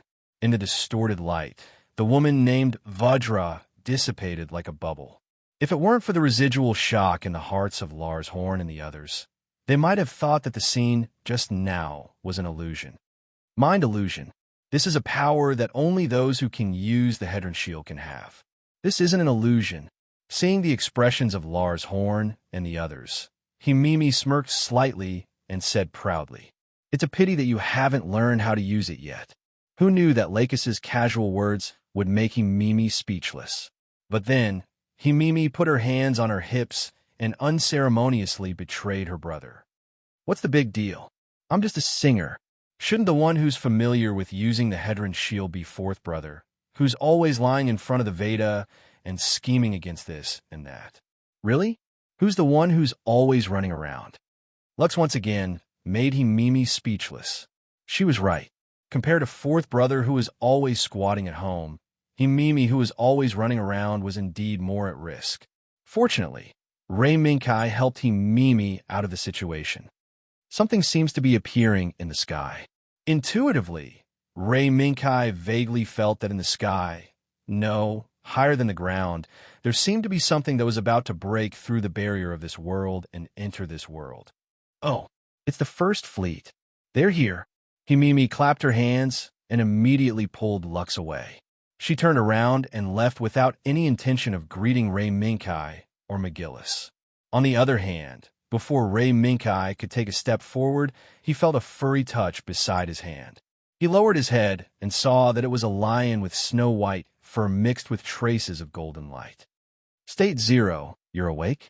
Rei Minkai looked at the pure white lion who had just fallen asleep in surprise. The light flowing between the snow-white mane surprised Rei Minkai. I just fell asleep? The pure white lion seemed to be puzzled. It looked down at its paws and did not feel like it had slept. Looking at the puzzled State 0, Rei Minkai asked again, "How do you feel now?" "Feel." The pure white lion pondered for a moment and suddenly shouted in surprise. "Recovered. The Z-core energy that was previously consumed has recovered." What happened? Hedron shield. This time, Rei Minkai finally understood.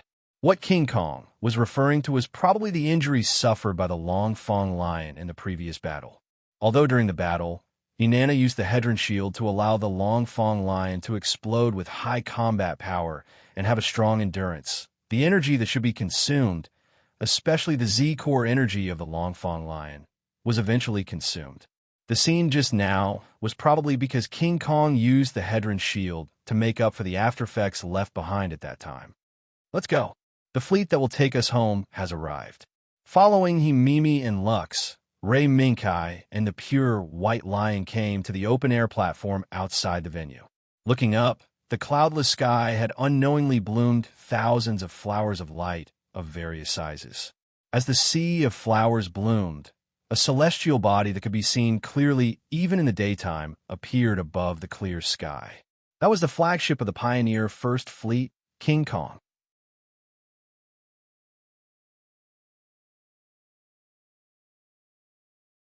Chapter 768.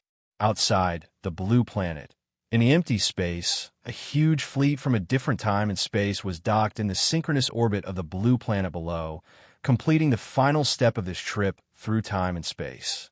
Even so, such a simple step for such a massive fleet left the Earth's Outer Orbit Command fleet incomparably shocked, especially when the current commander of the Earth's Outer Orbit Command fleet, Kalta Yethu, was not in the fleet, but in Lars Horn's headquarters. This proud human fleet never dared to provoke the other party. Just by seeing the huge celestial body surrounded by the huge fleet, everyone in the Earth's Outer Orbit Command fleet knew that they were no match for the other party, and the other party didn't even take them seriously. In panic and helplessness, the only remaining fleet in Earth's orbit with Lars Horn finally received the command of the commander. Don't attack the other party. Absolutely, absolutely, absolutely, don't take the initiative to provoke the other party. Kalta's serious face made the Earth's Outer Orbit Command fleet breathe a sigh of relief, but also made them look at each other subconsciously. This was probably the scene when Lars Horn was faced with a life and death choice. Standing in Lars Horn's headquarters, Kalta, who was issuing orders to his fleet, didn't know the psychological activities of his subordinates at this moment. He only knew to constantly order his subordinates to not approach and provoke the huge fleet. In the end, Kalta, who felt that it was not safe enough, directly ordered his fleet to withdraw to a higher and farther orbit, completely widening the distance between them and the huge fleet. In the hundreds of years since Lars Horn won the Sacrificial War, this was the first time he encountered such a humiliating situation. But all the soldiers of Lars Horn rejoiced. The smallest battleship in that huge fleet was enough to be regarded as a flagship among the battleships in Gjallarhorn's active service. It was a Benito-class battleship. It was an 800-meter-long warship that could be built by humans in this world. However, in the face of this huge fleet, this warship, regarded as the most powerful warship by Lars Horn, was as ridiculous as a baby. The enemy's smallest warship was at least 1,000 meters long. Needless to say, there was a celestial body that was as huge as a planetary fortress in the center of these large and small battleships. Looking at the screen that had turned black after the communication was disconnected, Kalta could not help but sigh. Those orders just now were not her original intention, but it was also her decision. Any rational human would have made the same choice. Thank you for your hard work. Kalta. Galio's voice came from not far away. Carta turned around subconsciously and looked at his childhood playmate. Even though Galio's tall figure covered most of the screen, it could be seen from the edge that Galio was doing the same thing as him. However, the fleets they were in charge of were different. Ever since the end of that battle, the remaining forces of Aryan Head's fleet were quickly absorbed by Family Barwin and handed over to his son, Galio, to be in charge of all matters after the incorporation. Now, in order to avoid unnecessary battles, Galio, like Carta, reminded his new subordinates again and again. Kalta didn't think much of this. If the remaining forces of Aryan Head's fleet were really hot-blooded and collided with the huge fleet, Kalta would probably have doubts about Ristal Elian, who was regarded as a pillar of support by many Lars Horn soldiers. After going back and forth for a while, Galio finally moved his new troops to the edge of the Earth's Outer Orbit Command fleet. After monitoring the huge fleet together, Galio breathed a sigh of relief. Is it done? Galio. It took a lot of effort to transfer those guys away. I can finally breathe a sigh of relief. Galileo subconsciously stretched his back and said casually, "That's right. At this time, no matter who it is, they don't want to trigger a war that will wipe out humanity over some trivial matters. Once no, twice is enough for the infernal sacrificial battle." Yeah, the infernal sacrificial battle is enough.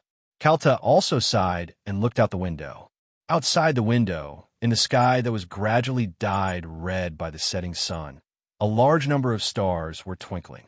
That was the moment when the armor of the huge fleet reflected the sun's light onto Earth.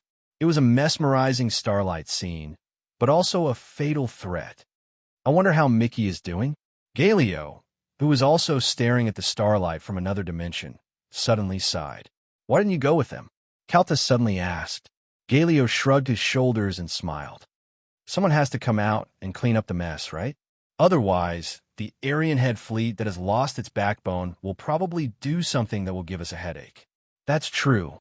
At the same time, in the underground of Lars Horn's headquarters, it led to the huge underground space that originally housed Gao Das Bail, but was now used to store the crystal coffin and welcomed a few new guests. In addition to Himimi, Ray Minkai, Lux, and State Zero, there was a cold and arrogant woman in a black dress, King Kong, and a plump woman in a white robe who wanted to hang herself on Himimi. Mimi, hey, we haven't seen each other in a long time. Why didn't you tell me when you came last time? Wait, Mother Hyuga, there are other people here. Don't do this.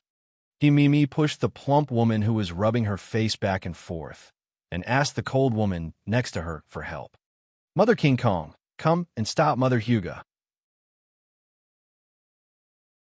Seeing the enthusiasm of the woman who Himimi called Mother Hyuga, King Kong's eyebrows could not help but tremble a few times.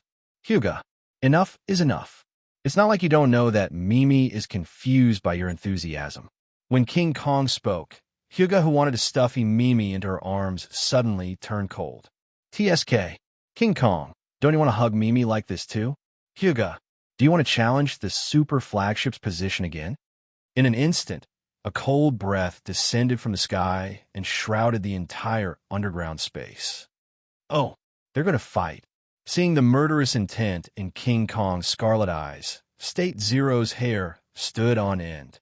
Then, a layer of faint light barrier directly enveloped Lei Minkai and Lakis, afraid that they would be affected by any accidents. It's okay. This is just a show of King Kong and Hyuga's good relationship.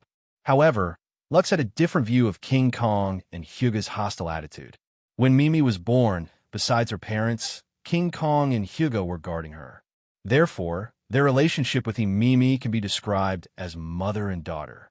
I see. Listening to Lux, when Mimi was young, in order to compete for the right to take care of this future songstress, King Kong and Hyuga could be said to have fought openly and secretly for a long time. It wasn't until King Kong and the Pioneer's biological daughter, Hinana, was born that these fights around Mimi gradually decreased, but it didn't reduce the secret of doting on Mimi at all.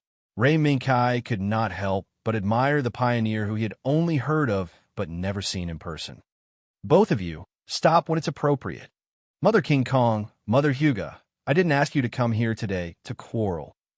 Just as the confrontation was about to reach its climax, Mimi swung her fist between the two and forcibly stopped the confrontation between the two women. Mothers, there are more important things for you to do now. Looking at the golden gloves on her arm in the blink of an eye, the plump Hyuga let out a dry laugh, as if she wanted to change the topic. Say, what Mei said is right. King Kong, I won't argue with you today. After saying that, Hyuga once again pounced on Mimi and let out a burst of strange anti-laughter. Humph! Glancing at Hyuga, King Kong snorted coldly and took the lead to step onto the platform where the crystal coffin was placed. Inspector Ray Minkai, from the contents of the report, as well as Lux's experience, you have encountered this crystal coffin before? When King Kong's cold voice sounded, Ray Minkai once again turned his gaze to the crystal coffin. Yes. It was a strange space. In that space, we did see the same crystal coffin. It's just that the crystal coffin at that time was transparent, and we could see the person lying inside. But the crystal coffin in front of us is blurry. Under the light, except for the core part, the rest of the crystal coffin appeared particularly crystal clear, refracting the light from the outside world all the time. However, under this bright light, there was an impenetrable shadow. It seemed to be a fact that was deliberately hidden. TSK. It's this kind of contemptible little trick again. When Hyuga, who was half walking and half being dragged by Himimi, saw the crystal coffin, his eyes suddenly became sharp. Hyuga, what did you see? Lux was also an experienced person at that time, so she always paid attention to Hyuga. Hyuga, the super flagship of the First Fleet, while being the backbone of the First Fleet, has a lot of knowledge, including mechanical knowledge, and has rich practical experience, especially regarding this kind of item from another space. Even if the number processed by Hyuga was not thousands, it was at least 3 digits. Can it be opened? Himimi seemed a little nervous. It's just a small problem. It can be opened easily. Hyuga smiled confidently, raised his hand, and snapped his fingers. 2 silver-white octagons separated from the top and bottom, enveloping the crystal coffin. Buzz! When a slight sound came, the shadow that had always been shrouded in the crystal coffin quietly dissipated, revealing the face that was covered by it. Long flaxen hair, a weak and helpless face, a petite body. No, it's not her. The moment Himimi saw the face hidden in the shadows, she took 2 steps back in disbelief. She couldn't believe that the person she risked her life to save from the explosion of the Sky Fortress wasn't the person she wanted to save. Nunnally, at this time, someone called out the name of the person in the crystal coffin. Nunnally v. Britannia? How could it be her? Ray Minkai was also in disbelief. He had seen the face in the crystal coffin with his own eyes, and he never thought that a girl named Nunnally v.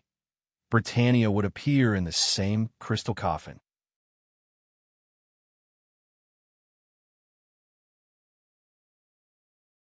Chapter 769. When Ray Minkai came out of the underground space, it was already late at night. Although the person inside the crystal coffin was unexpected, Ray Minkai didn't know why, but other than being surprised, he also sighed with understanding. This was not because Ray Minkai had seen through the truth behind the crystal coffin, but because he saw someone's purpose in Lilina, who fell asleep under the power of the crystal coffin. And Ray Minkai might be able to find another person to verify this purpose. Sir, has the matter been resolved? When Ray Minkai stepped on the open-air platform shrouded in moonlight, a handsome man with starlight and a quiet sea behind him had been waiting there for a long time. Sir McGillis, sorry to keep you waiting. Under the starlight, the blond man smiled slightly. No, this is a necessary wait. Sir Knight. Ray Minkai sensed that there was a hidden meaning in McGillis' words, but he didn't ask. Instead, he walked to McGillis' side and looked at the tranquil sea in the distance that was enveloped by the curtain of night. Sir Knight, presumably, you have also guessed something. On the way to Mars, I once met a man. He gave me a very strange feeling, which always made me subconsciously want to recruit him to be my help.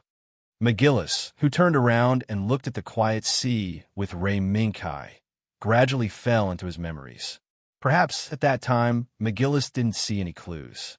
However, after experiencing so many changes, McGillis gradually came back to his senses. His encounter with Lou Lucio was not as simple as he thought. It was an unintentional encounter. Or was it done by someone else? You mean Lou Lucio? After a pause, Ray Minkai changed the name. Or Mr. K? The 2 names that came out of Ray Minkai's mouth made McGillis slightly taken aback. Then he showed a relieved smile. Really? No wonder that guy kept calling you knight, a knight who protects a princess. So you were already friend before this? Or should I say, best friends?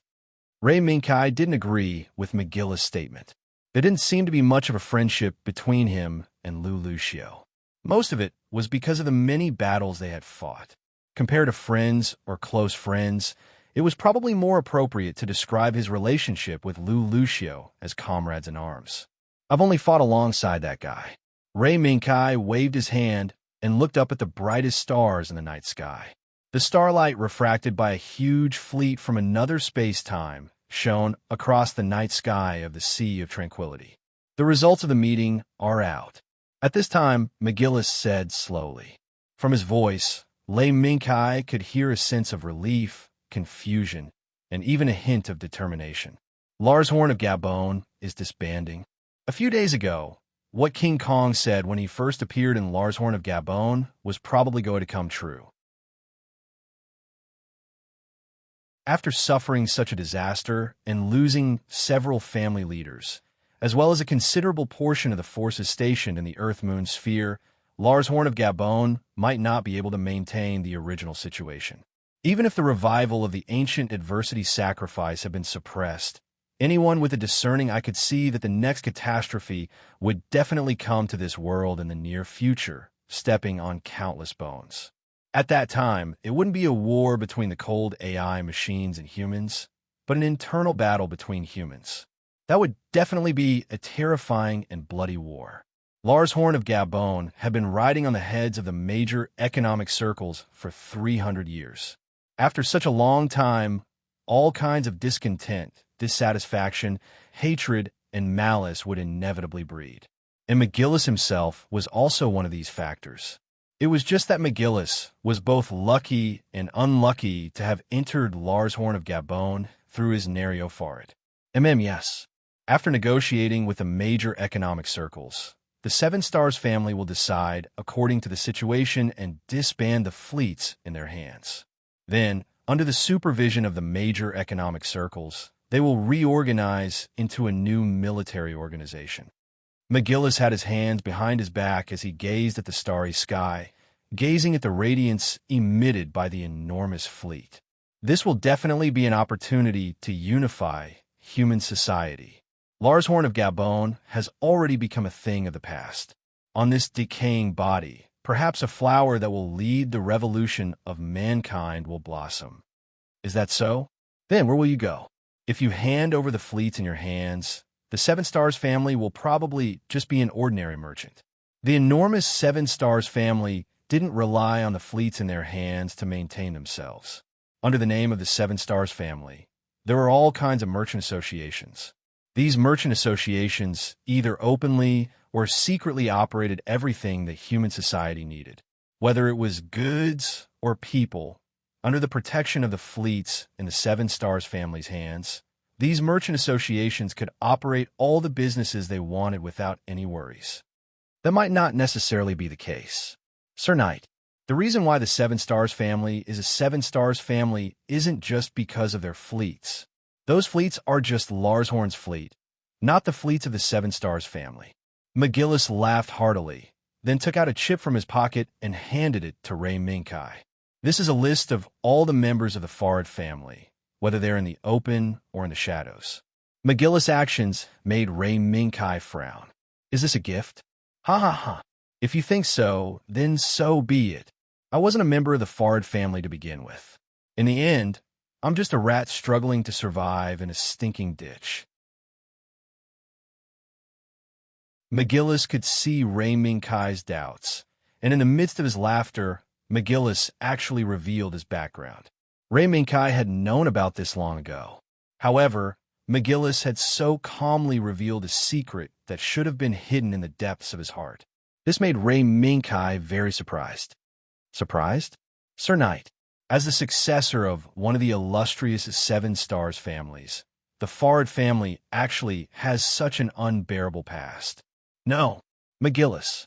To tell the truth, I also know a little about your background. However, what truly surprises me is your calmness in the face of this past. Calmness? McGillis heaved a sigh of relief after hearing Lei Mingkai's description. Perhaps not long ago, I would have hidden this unbearable past in the depths of my heart. But now I understand. In the past, I was a rat struggling in a stinking ditch, a helpless puppet that could be bullied by anyone.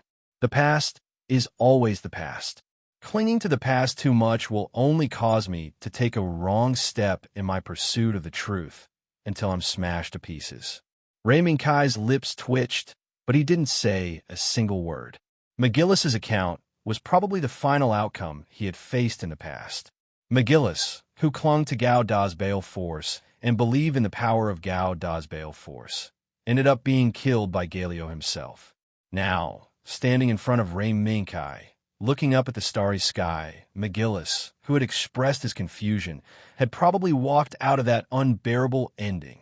However, McGillis still handed the chip in his hand to Ray Minkai. "Sir Knight, take it. I don't need these things anymore. Apart from the Fard family name and the engagement with Amelia Badwin, everything else is just a hindrance to me. Do you think the Badwin family head and Galio will accept it? At the very least, Calta won't oppose it. Not to mention, the huge fleet above this planet is also a strong backing for your excellency. Isn't that right? In the face of an irresistible force, a wise human will always make the right choice." McGillis's answer stunned Ray Minkai. Before Ray Minkai could reject him again, McGillis continued to speak. "Although Badwin and Father have sent all the people they can send to find Amelia, I have reason to believe that Amelia isn't here. In this world, I'm the only one who can find Amelia." McGillis's gaze was extremely deep. "Because Amelia is the light that Mr. K left for me, guiding me to where I want to go. Leave this place." The scene in front of him reminded Ray Minkai of the moment when he learned that Lu Lucio had left. At that time, Lu Lucio left without a word. It was to find the missing Lilina. And now, McGillis chose to leave for a similar reason. This is an invitation made with Amelia's existence. McGillis's voice was firm. "This is an invitation that I can't refuse, and I must go. Sir Knight, you understand." At this point, Ray Minkai didn't say anything more. When Ray Minkai received the key to controlling the Fard family from McGillis, he also told McGillis everything he knew about the Fard family. McGillis, Lu Lucio, the organization that Mr. K is in now, is called the Parliament of Destiny. When the news of Lars Horn disbanding and reorganizing spread throughout human society, the world's attention was also focused on the huge fleet entrenched in the Earth's moon sphere, causing the entire Earth's moon sphere to become extremely quiet. The existence of this fleet was probably the main reason why the heavily damaged Lars Horn disbanded and reorganized. On this point, the external departments of the major economic circles unanimously maintained silence. "Kai, this is Lars Horn's plan to disband and reorganize. Don't you want to take a look?" When a stack of documents was placed on the desk, Lux also reminded Ray Minkai, who was standing in front of the floor-to-ceiling window and looking at the scenery outside. Ray Minkai, who turned back to the desk, lowered his gaze and looked at the name printed on the cover of the document. Unified Body? The unified body of the highest human alliance? The thick stack of documents in front of him was the key to guiding the humans of this world into the deep space.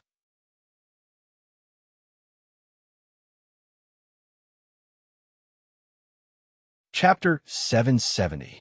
The Unified Body of the Human Supreme Alliance. This brand new organization that gathered the power, resources, and military strength of the entire human society after Lars Horn's disbandment was destined to surpass the old Lars Horn. However, to rebuild such a huge organization on the ruins of the old was not something that could be done overnight. Even if the huge fleet that hung above the heads of the human race like the sword of Damocles was still parked in the orbit of the Earth-Moon, it could not shorten the tedious but necessary integration process by much. Fortunately, the huge fleet did not interfere too much with the integration process of human society. If one had to say that the huge fleet brought changes to human society other than the integration process, it could be described as a feast for the eyes. Since the huge fleet was parked in the orbit of the Earth-Moon, there would be groups of beautiful people that were far beyond human understanding appearing in the Earth-Moon from time to time. Or they would walk through human cities like a gust of wind. Or they would be like beautiful scenery that made the sunny beach become extraordinarily moving. Or they would appear in the forest like lively elves that walked out of fairyland, adding a hint of mystery to the lush green forest. In the territory of Abro, such scenery was the best in the world. There was no other reason. It was because of Lux and the Ironflower Regiment. Representative. Among the reports received from all over the country, those reports related to angels are on the rise. Abro Representative Shermiao had just finished dealing with the integration process with the Human Supreme Alliance. After hesitating for a while, the assistant reported about the First Fleet ship ladies appearing everywhere in Abro. Angels? The angels of that fleet? Shermiao smiled bitterly and subconsciously raised his hand to stroke his long beard. Since the day the Human Supreme Alliance was confirmed to be established, the Pioneer First Fleet commanded by King Kong had also disclosed part of the truth to the leadership of human society. Among them, it was about the Pioneer First Fleet's battleship corps, the existence of the legendary ship ladies with the appearance of angels. For this reason, the major economic circles also welcomed the travel groups formed by these ship ladies. Faced with such a delicate and beautiful yet terrifying person, all the major economic circles made a decision at almost the same time that they would not interfere with the actions of the ship ladies as long as it did not affect their bottom line. As a result, the reports of gods, monsters, elves, and legends from the various economic circles were on the rise, giving the various economic circles a headache, but there was nothing they could do. When Shermiao thought of this, she let out a long sigh. This was not a decision they could make. Let's do it the same way. As long as it doesn't cross our bottom line, let them be. Yes. After a pause, the assistant handed over another report. Yes. This is an application for a diplomatic visit from the Britannia Empire. The bright sunlight passed through the window and scattered on the table, enveloping the tall, old man. Under the sunlight, Shermiao lowered her head to look at the unfamiliar national emblem with a lion and a python as the main body on the report and fell silent. In fact, a long time ago, before the ancient ritual was revived, Shermiao had tried to find out the intentions of Ray Minkai and Lakis, wanting to recruit them, but she was rejected by Ray Minkai with ambiguous answers. One of the reasons was the name of the Britannia Empire. Originally, Shermiao only thought that this was an excuse from Ray Minkai. Now it seemed to be true. Flipping open the title page, what entered Shermiao's eyes, other than the usual format of the official document, was a certain name that was specially pointed out. The 100th Empress of Britannia, Euphemia V. Britannia. At first glance, Shermiao subconsciously thought that she had seen wrongly. Then, looking at it carefully again, as an elder who had lived a long life, Shermiao suddenly felt that this application for a diplomatic visit was not as simple as it seemed. The Britannia Empire? Looks like it's an existence from another dimension, like that fleet. Oh well, since they chose Abro as their first stop in this world, then we should come up with a corresponding reply. Thus, the first exchange between a native force of this world and a force from another dimension began. In the vast space, a battleship with a different style and shape from the first Pioneer fleet flew out from a ripple in time and space, quickly leaving its illusory state amidst the petals formed by the gathering of faint light. This is the First Fleet. I'm the commander on duty, Beery. Avalon, please reply if you receive this.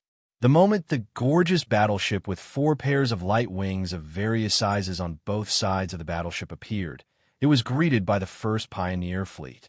This is the flagship of the Britannia Empire's royal family, Avalon. Lady Beery, nice to meet you. The next second, the reply from Avalon reached Beery's ears. At the same time, she also saw the image from Avalon's bridge. Empress Euphemia of the Britannia Empire, who had been following the First Pioneer Fleet, as well as Vervian, the only remaining royal family member of the Cenobah Empire, Ethelram, and the current captain of Avalon, Teresa Testarossa, all appeared on the image. Of course, the image that appeared to be a little crowded was still dominated by Empress Euphemia of the Britannia Empire. Gaian, Your Majesty Euphemia.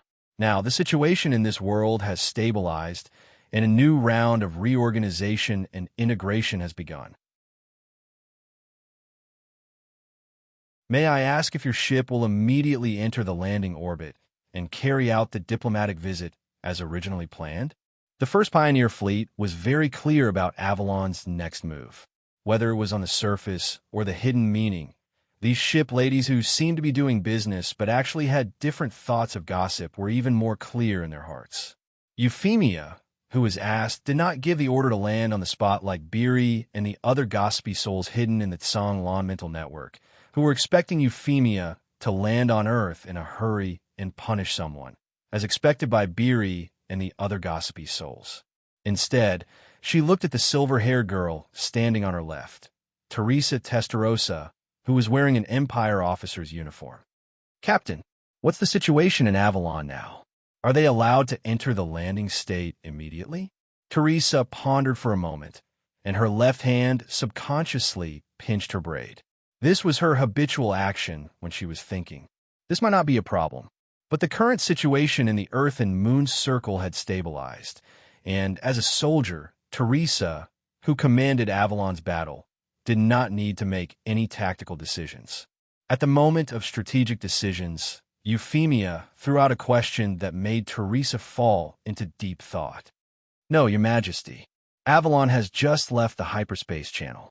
Given the current situation of our country's incomplete control of hyperspace navigation technology, I suggest that Avalon undergo an emergency maintenance for 8 hours before entering the orbital landing mission."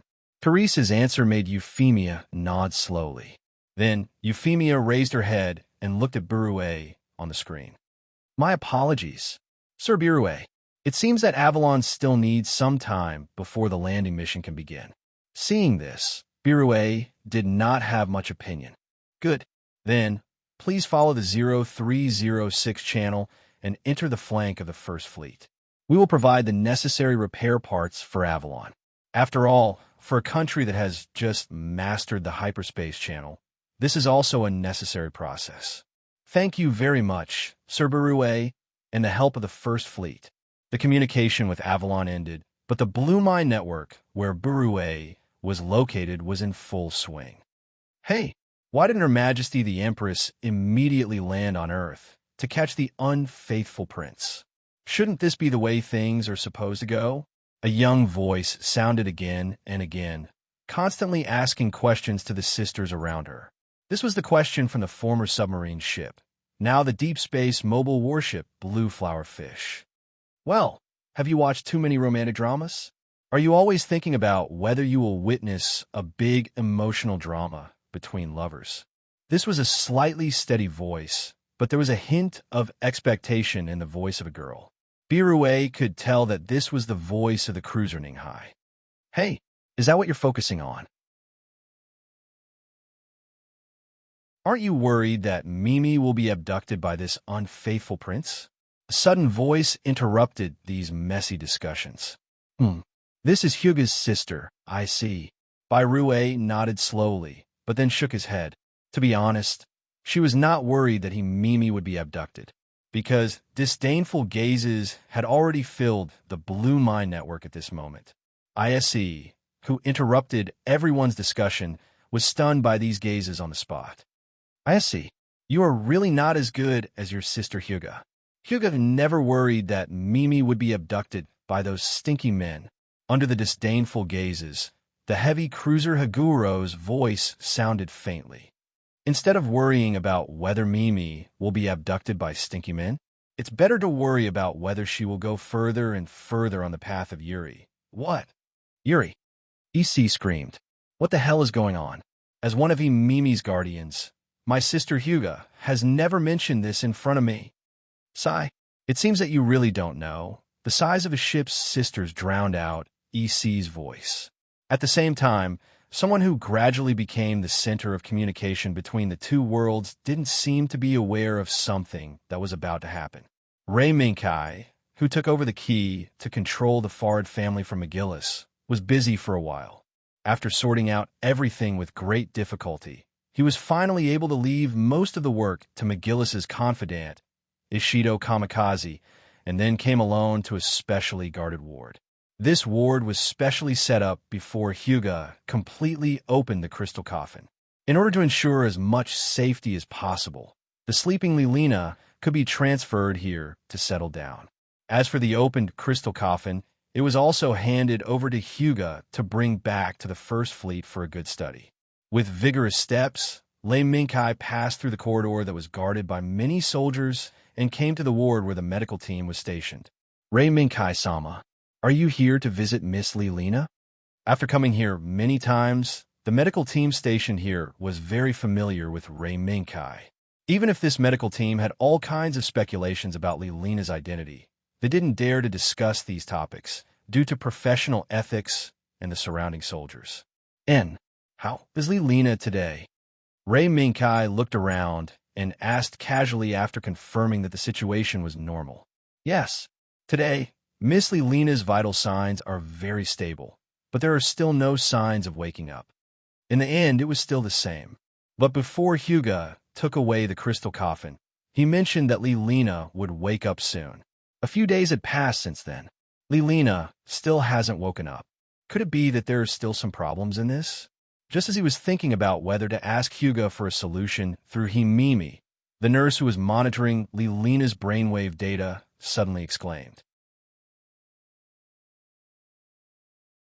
Dr. Rei Mingkai-sama, the patient's brainwaves fluctuated, and it seems that she is about to wake up. A gentle breeze gently blew the curtains, tearing the scattered sunlight in the room into pieces. A pair of beautiful purple gem-like eyes slowly opened, sizing up this unfamiliar world. You're tuning into the Warrior Lore YouTube channel. Don't forget to subscribe and join us on this journey to catch the most captivating stories.